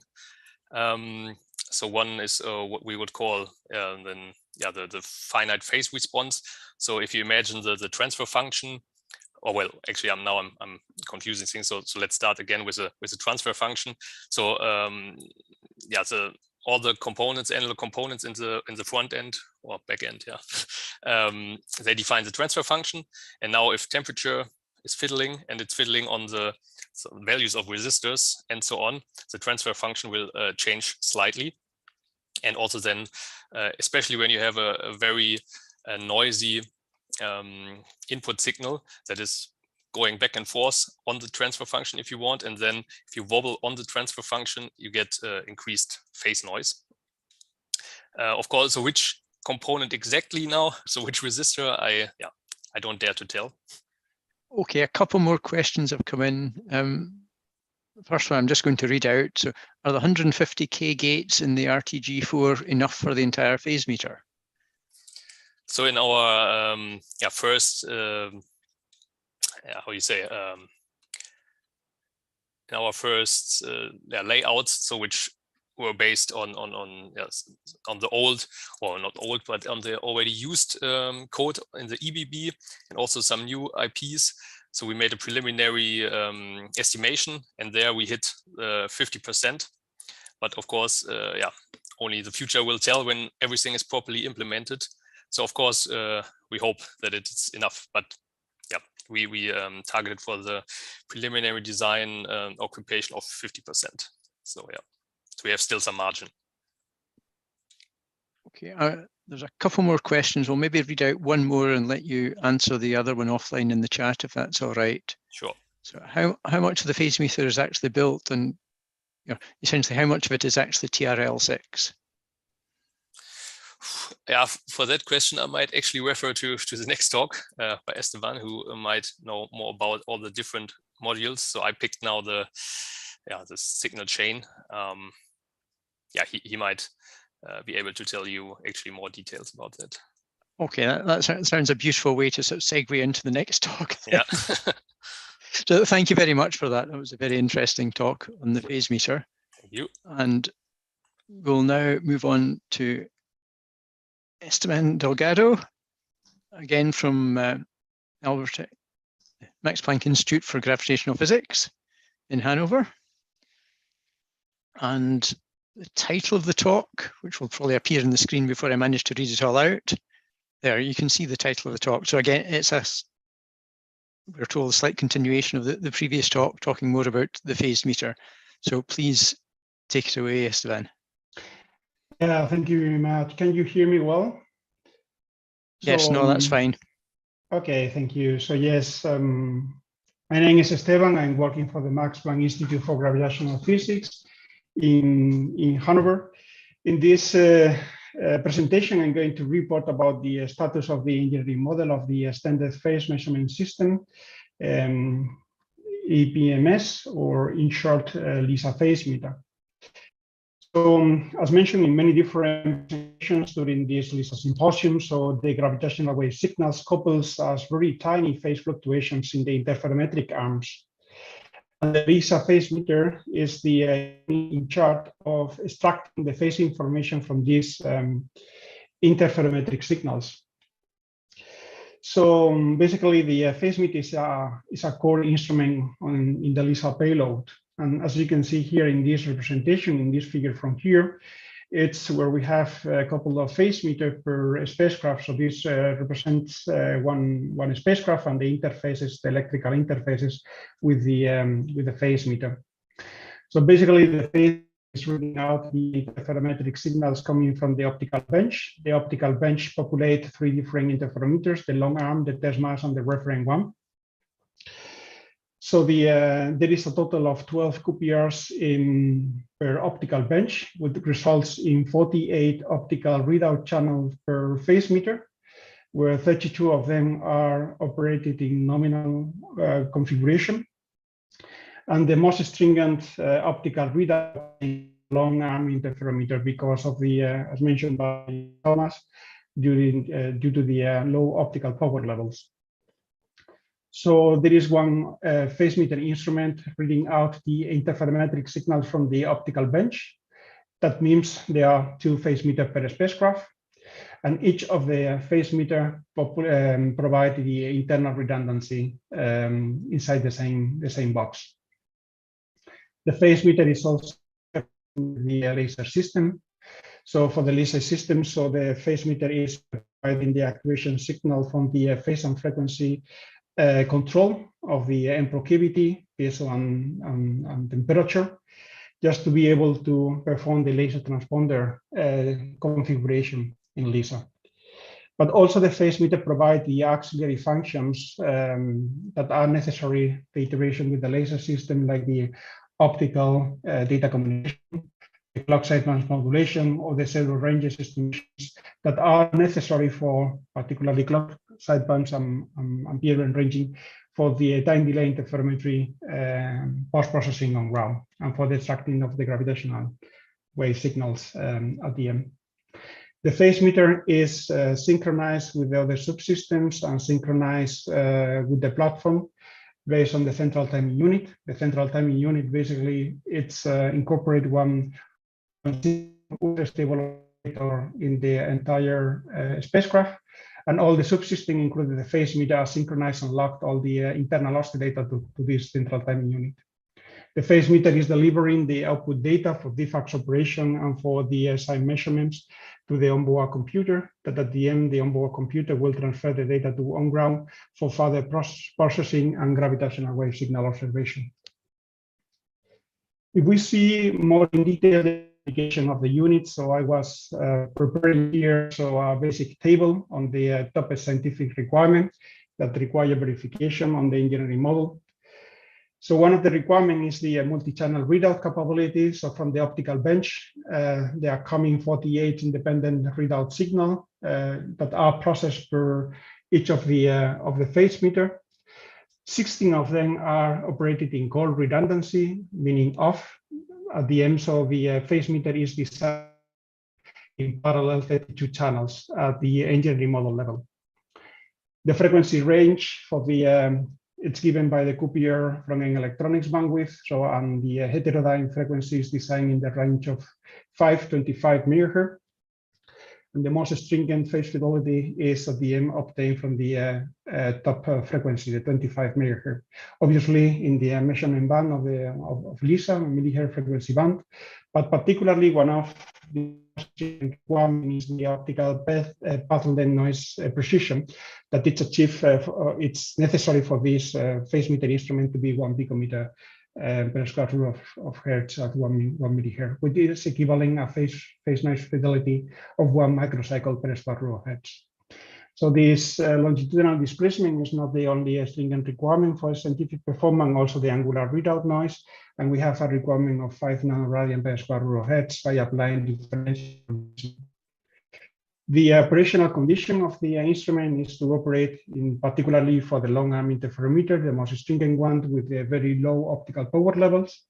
So we are assuming to have 100 picowatts for the sign operation per Coupier, and then take some percentage of the optical power light for the auxiliary functions like the clock sidebands, clock noise transfer, or for the absolute ranging and data communication. 10 picowatts for clock noise and 1 picowatt for absolute. However, the phase meter also operates in a very noisy environment, noisy in terms of the phase fidelity. So the sensitivity of the instrument is 1 microcycle, but it's operated in a very high dynamical range due to laser frequency noise, for example, with several orders of magnitude above the sensitivity of the instrument. The bit nodes are moving in frequency due to the Doppler effect, due to the spacecraft motion. Hertz per second, and to get rid of some instrumental noise, particularly the ADC timing jitter. So the quality of the signal, the phase fidelity of the signal synthesized inside the instrument require a high precision timing noise requirement. So it's 40 femtoseconds for the 25 MHz, which is equivalent to the 18 microradians per square root of hertz for piloton signal at 75 MHz. The piloton signal is a signal that we synthesize internally in the phase meter to be able to get rid of the ADC timing jitter as one of the instrumental noise of the phase meter, as well as providing the auxiliary functions like the ranging accuracy with submeter accuracy. So another of the instrumental noise is the thermal stability. So as mentioned by Thomas in the previous slides, thermal noise is our enemy. Let me say, it's coupling in the phase noise performance. So we require a thermal stability at the thermal reference point, typically of 0.1 hertz, and this is where some of the operational conditions for the instrument. The phase meter is not only reading the phase with high precision, but also it's operated on a spectrum analyzer. in some operational scenarios, like in big node acquisition procedure, that's part of the constellation acquisition. So we implement the FFT algorithms with 8K points at 80 megahertz, as well explained by Thomas. That is also one of the features and one of the key aspects to be implemented and demonstrated on the engineering model. So this is basically the stack of the third requirement. So the optical data transfer is require a 60 kilobit per second to transfer the data between the spacecraft. With the effective of 60 kilobit per second, we are transferring data much faster, as explained in previous slides by Kohei. We wanted to guarantee in the transmission on the optical data. So the output data rate at the moment for the engineering model, we are assuming to have 4 Hz for the scientific readout, 16 Hz for DFAX operation, and about 10 kilohertz for the FFT readout, 9.7 to be precise, as mentioned by Thomas. And standard to the other instruments of telemetry at 1 Hz. And all of the USO from the external reference from the timing central timing unit. So all this requirement has been flown down and moved to a hardware implementation.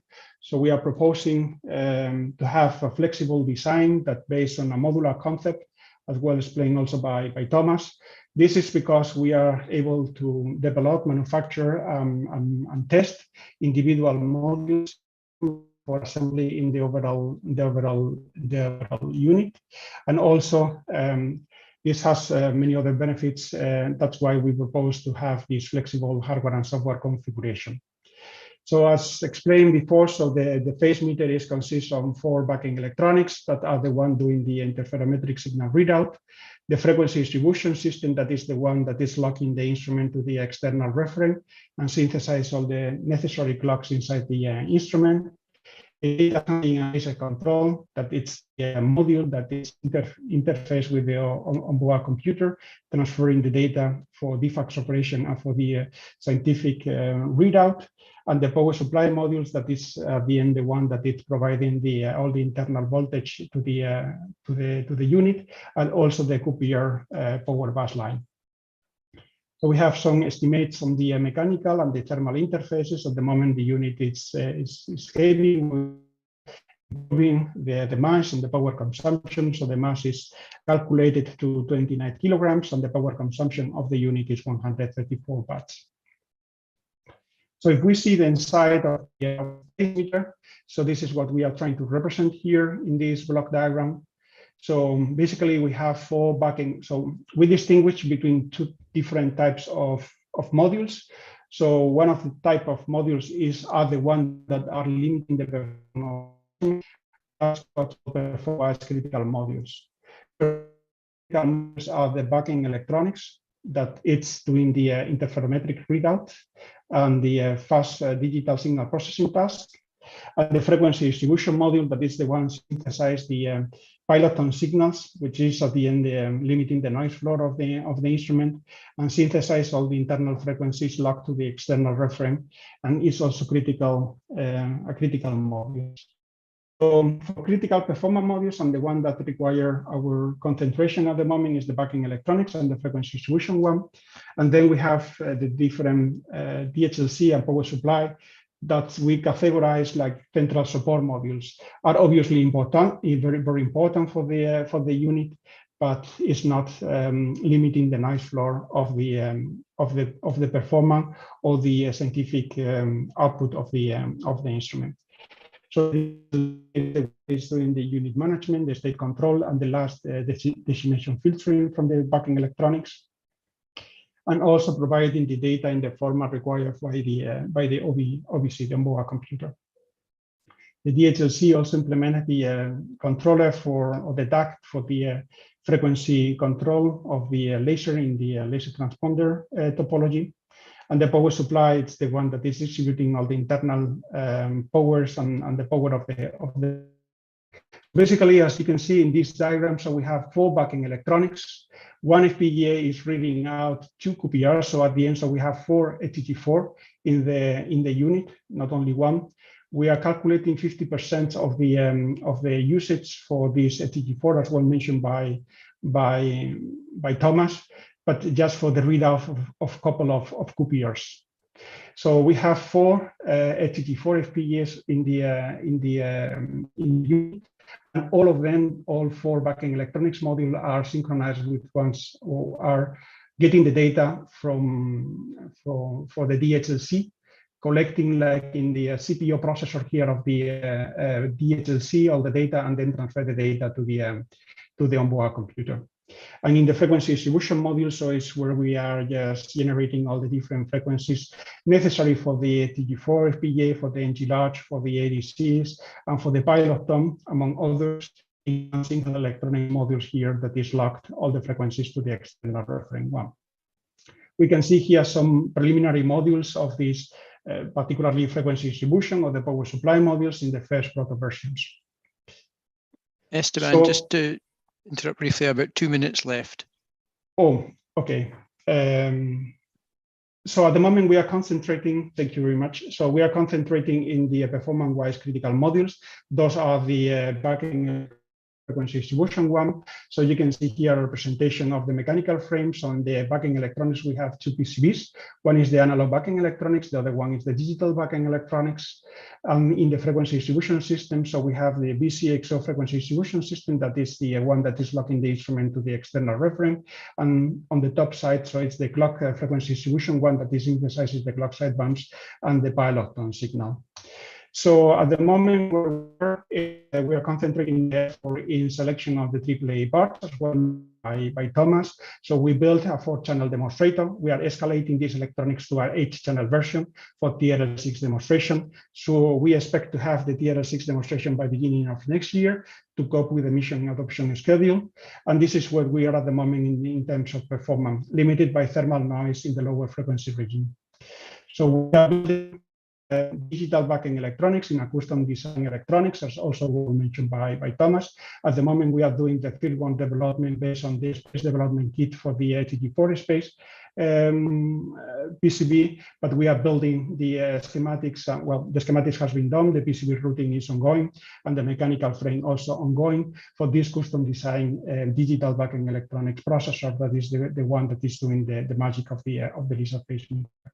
So the LISA phase meter will be tested in different environments, optical one particularly. So we are building and upgrading the LISA bench. This platform will verify the angular readout noise of the instrument. So we are upgrading the test facilities to be able to test the multi-channel phase meter. So and this is what we are expecting to have just ready by next year. So the hexagon experiment, so I'm not going to enter much in detail because Kohei was explaining quite well this experiment from here, but this is the final platform to verify all the different modules. Start from the model, go into the qualification models, and afterward the flight models.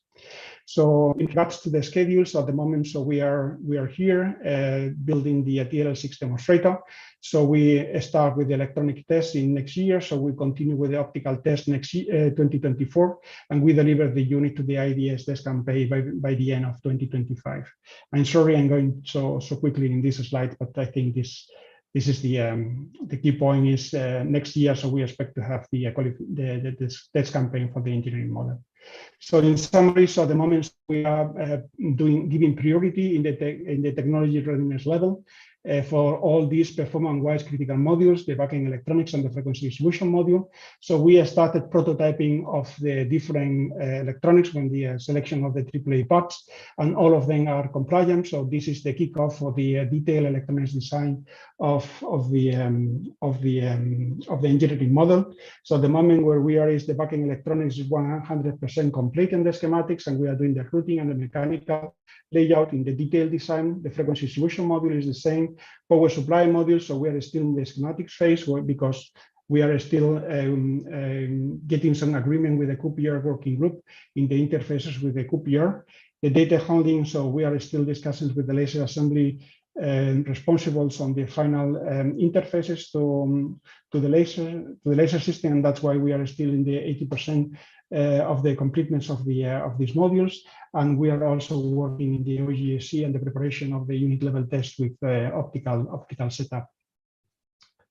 Thank you very much for your time. I'm sorry for exceeding the presentation in a few minutes. Excellent. Thank you very much for that. That was a lot of stuff to get through in a relatively short time. The one question that was hanging over from the previous one, but I think you probably really answered in that, was essentially how much of the phase meter is actually built and what is ready for TRL 6 rather. And I think you said the plan was to have by early next year. Exactly.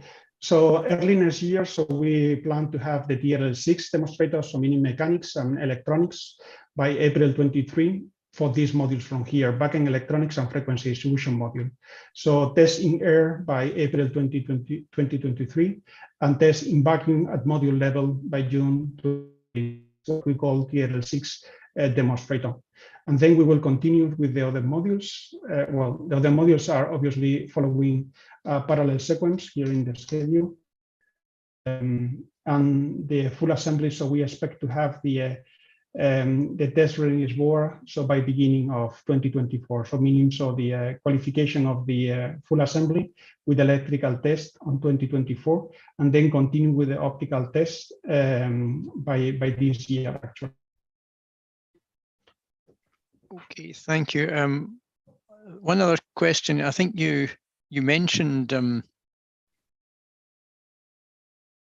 sorry, somebody else is pushing a question, so I should rather go with their question than my personal preferences.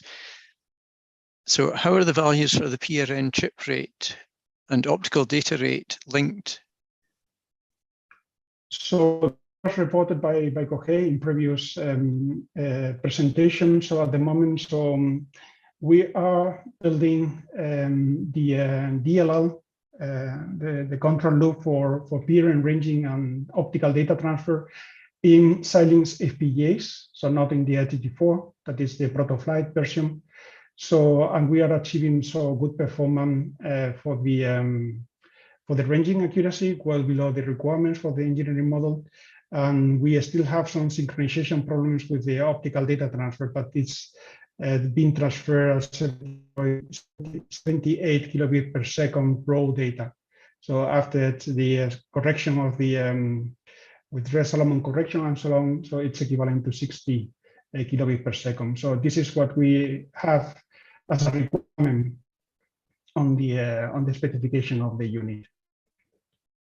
So one of the effort is just to complete this IP core. I say IP core is the control loop, the DLL, just to be incorporated in the FPGA logic architecture presented by Thomas. So at the end, so it's like the phase meter group is like building cores of the functionalities to be able to afterwards be integrated in the LTT4 based on some given FPGA logic architecture.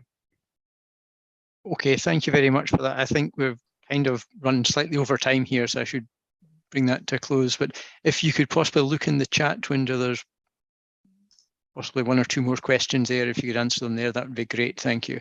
Or people can get in contact with you directly. So thank you again, Esteban, for that.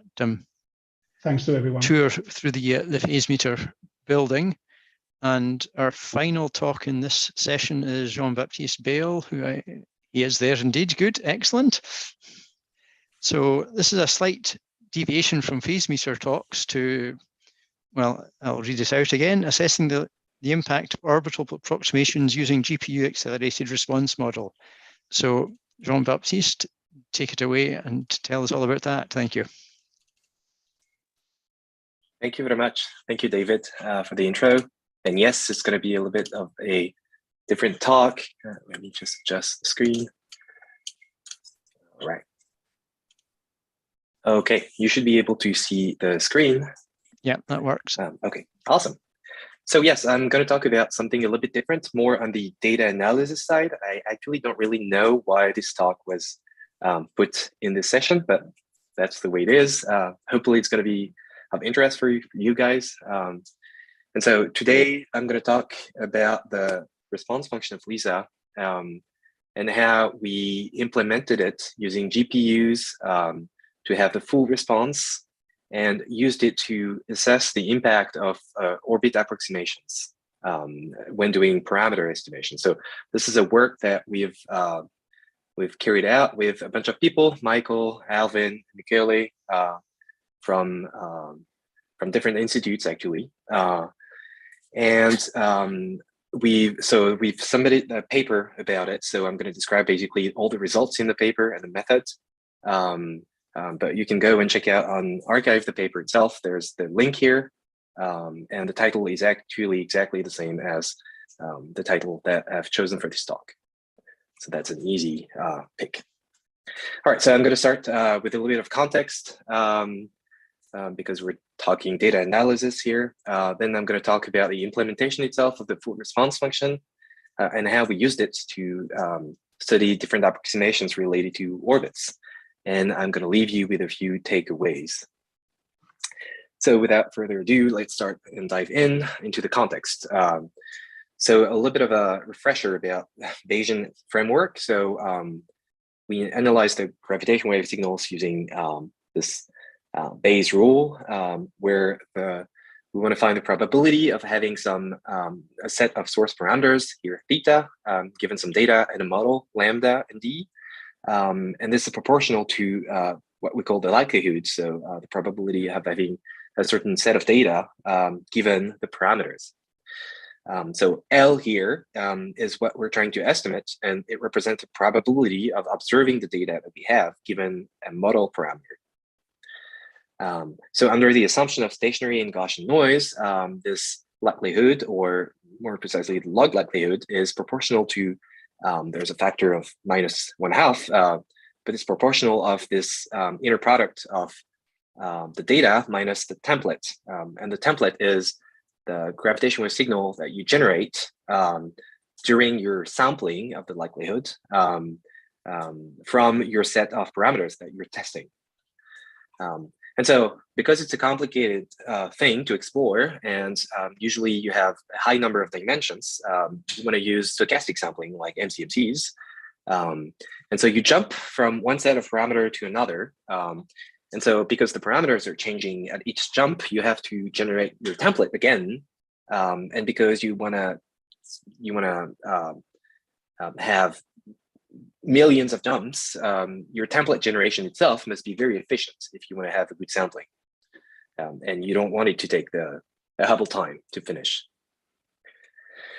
So as you probably know, LISA is expected to fly in the early 2030s, so in a long time, and the first scientific data will only come about a year after that. So in the meantime, the algorithms for short search and parameter estimation are developed and tested with simulated data, and that's exactly what the LDC, the LISA data challenges, are for. And so if you're interested in that, then you can check out the LDC workshop that happened on Monday, and that's going to happen again with different sessions later this evening, or a pre-recorded talk about time domain simulations with LISA node and LISA instrument. And so what's important to know is that in general, it's a very complicated task. So to tackle it step by step, we usually consider simpler scenarios with different approximations like a static constellation, so that we can go to the frequency domain where basically all the computations are a lot easier and faster. And so we hope that all the effects that we miss with these approximations can first easily be added later on the templates that must match the hypothesis that we have in the injected data, and also that these effects that we missed do not change the accuracy of the algorithms that we use. So these are two big assumptions that we need to check.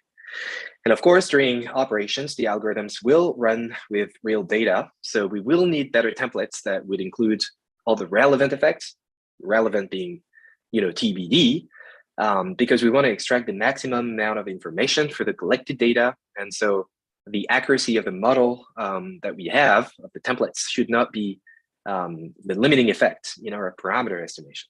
And so the question is, can we do that efficiently? As we said, we generate templates a lot of times. And so basically, as a rule of thumb, template generation must be below a few tens of milliseconds. And so in this work, we propose to take advantage of GPUs to generate better templates efficiently and check those assumptions. So when we talk about template generation, there are two parts. The main one is, which is not even written here, is to simulate the waveform itself. So the strain time series or frequency series. And then you have to pass it through the response function of the instrument, which has two main parts. First, what we usually call the projection, which is really computing the response that's written here as Yij of the 6 LISA links. 6 because you have both directions for all the 3 arms of LISA.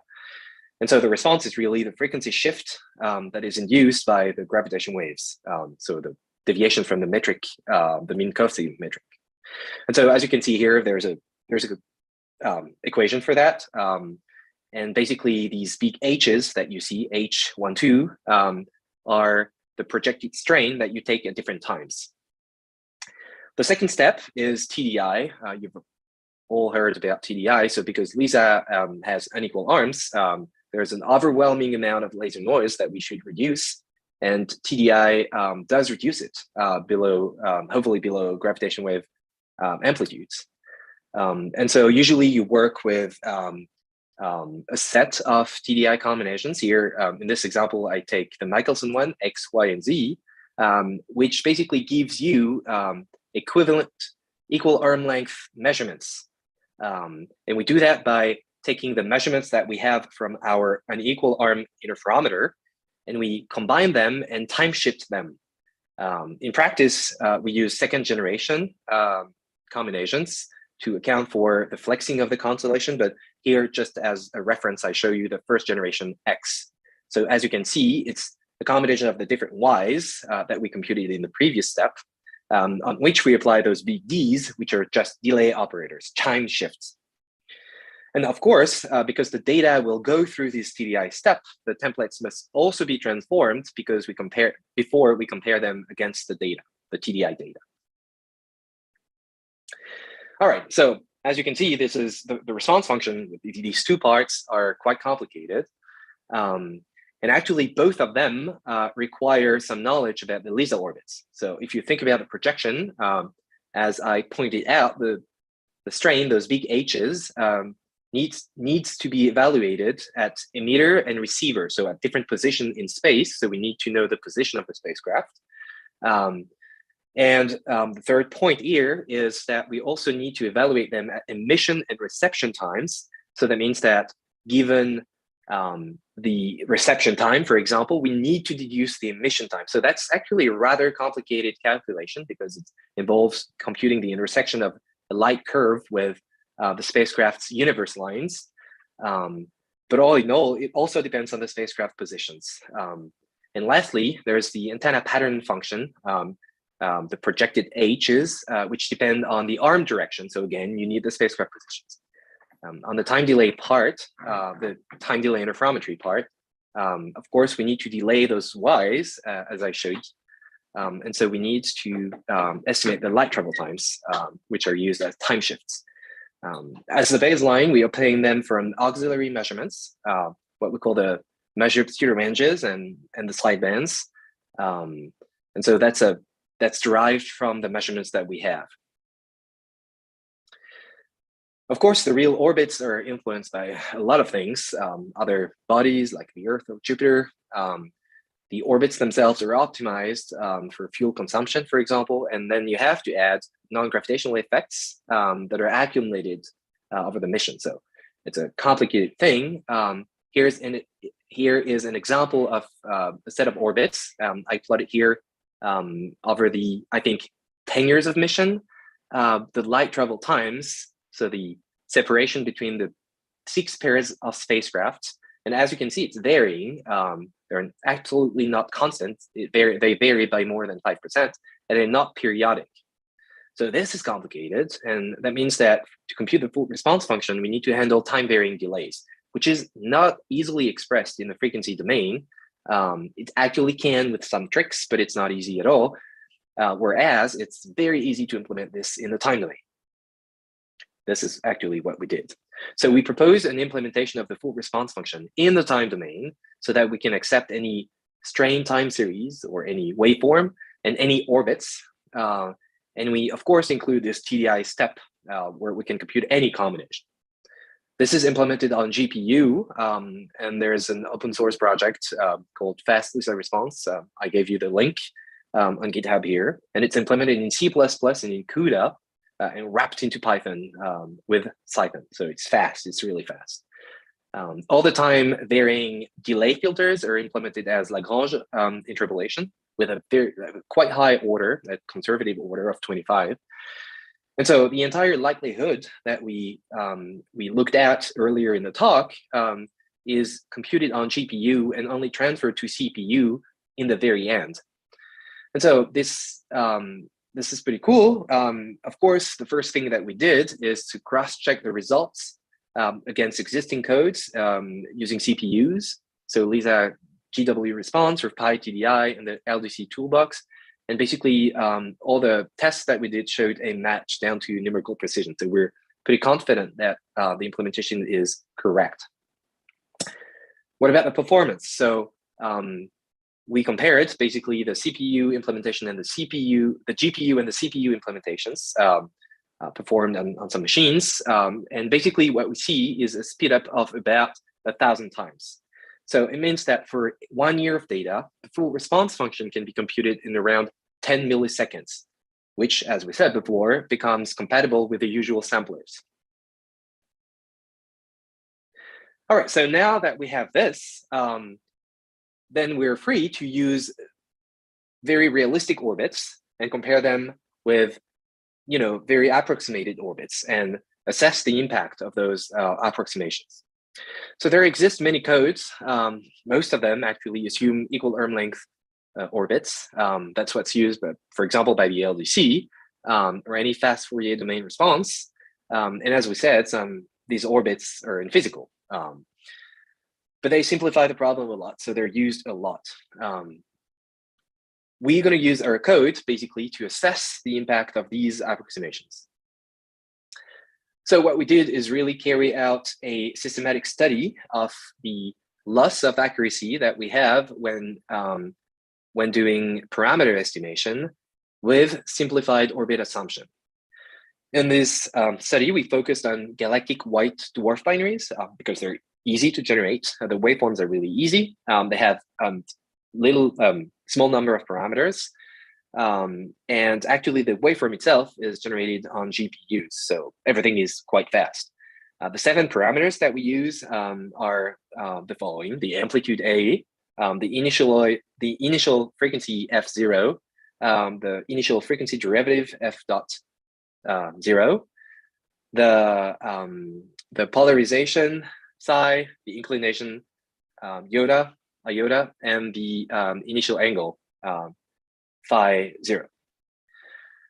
So because we need to compare different types of orbits, we have to, so we're given the realistic orbits that I showed you, computed by ESA, and then we have to use what kind of equal arm length orbits we want to use. So what we did is we actually fitted equal arm length orbits so that they're as close as possible to the realistic orbit. So we assume that we knew beforehand these real orbits. So it's basically the best case scenario. It's the best fit that we can have with equal arm length orbits. And then we considered 3 different assumptions on the orbits. In the first one, which we call ESA orbits, this is the baseline. So we injected some galactic binaries, computing the response function with ESA orbits, realistic orbits, and then we performed the analysis using the same ESA orbits. In the second case, the equal arm length orbits in blue, this is the worst case scenario. So we did a realistic injection and we use equal arm length templates. And in the third case, which is, this is a mixed scenario, we injected realistic gravitational wave signals computed with realistic orbits. We did the projection part with realistic orbits. And then we did the TDI part with equal arm length orbits. So basically, this is to study the individual impact of the arm projection and the TDI part of the response function. And then because sorry to interrupt briefly, I had 2 minutes left. Thank you. So because this is a systematic study, we use different source parameters. So 2 different SNRs, some quieter binaries with an SNR of 30 and some louder sources with 500, and the sets the amplitude. We sensed 2 different sky locations near the orbital plane and near the polar, the poles of the ecliptic, and 3 different frequencies of our sources, which means different chirp masses. So rather small ones or basically higher frequency ones. And all other parameters that we talked about are just randomly drawn. We just showed that they have a very small impact on the results. And here is the first result. So basically here, what you can see is the posteriors. And actually the points with the little icons represent the median, so the point estimates for the sky location. So you have the 2 sky location in axis, lambda and beta. The true one is recovered using the ESA orbits. So this is an orange. And then the worst case scenario is this blue one. So as you can see, you have a bias. So your best estimate of the sky location is biased from the true. And then you have the mixed scenarios. So one where we actually used an equal arm length for the TDI portion or the projection. And as you can see, they also biased in different ways the response function. So the important thing is that for this loud, low frequency source, we see actually quite a big bias, more than 3 sigma from the equal arm length case. So that means that actually the contribution of the response function model is quite important. That was kind of expected. Then the question is for different parameters on the grid that we just defined, what's the effect? And as you can see, for low SNR sources, it's less striking, but in different cases, you have a bias that is more than 1 or 3 sigma, actually. And for very loud SNRs, you can really see a bias. So basically, this bias examination was performed on the posteriors, and for all the different orbit scenarios, orbit approximations, and across our parameter grid. We estimated the sky location, the frequency, and we saw that these are the most impacted estimated parameters.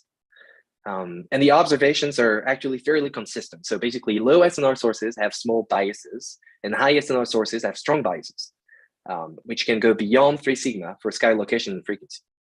We see that both the TDI portion and the projection part of the response function do contribute an observable bias, and other parameters that we didn't discuss here are also slightly biased.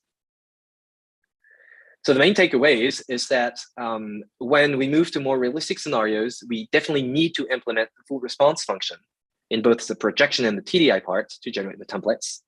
We proposed a GPU accelerated implementation of this response function, which allows to use the usual MCMC samplers and give posteriors, and this is publicly available. And as expected, if you use simplistic orbit approximation, you have a large impact, a large bias in the parameter recovery.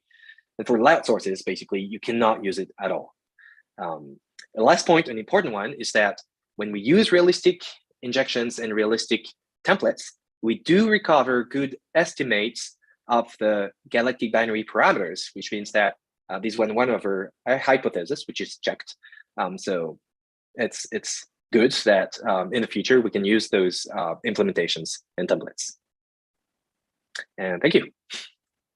Excellent. Thank you very much for that. We are noticeably over time at the moment, so certainly. I'm sorry. It's my fault, really. I should be more brutal about interrupting people, I feel. One question that's come up in the chat, do you see some breaking of degeneracy? Try that one again. Do you see some breaking of degeneracies when introducing realistic orbits? Not really. I don't have the plots, but you can see that so the only thing that you really see is that when you have not realistic orbits, so equal arm length orbits, some of the parameters, like the frequency derivative, is not well constrained at all. And our interpretation of that is that you use the Doppler shift, that means the motion of the constellation, to constrain some of the parameters, like the frequency derivative. And when you're off, then your MCMC cannot really constrain those parameters. But this is not an improvement really from using realistic orbits. This is just because using the wrong orbits, you feed the wrong information to your MCMC chain. Okay, thank you for that. Possibly worth having a quick look at the chat, but I don't think there's any further questions there for you. I think if people have questions, they should just get in contact directly with whoever the speaker was for that particular session. So let me thank all the speakers for this, particularly for the second half of this, Thomas, Esteban and Jean-Baptiste. And with that, I think we will close this parallel session for the moment and hopefully see many of you tomorrow at the third VISA Instrumentation Parallel session, which occurs tomorrow. I was going to give a time for it, but it depends on your time zone. You can look it up on the schedule and see. So thanks again to all the speakers, and we'll close the session down there. Thank you all.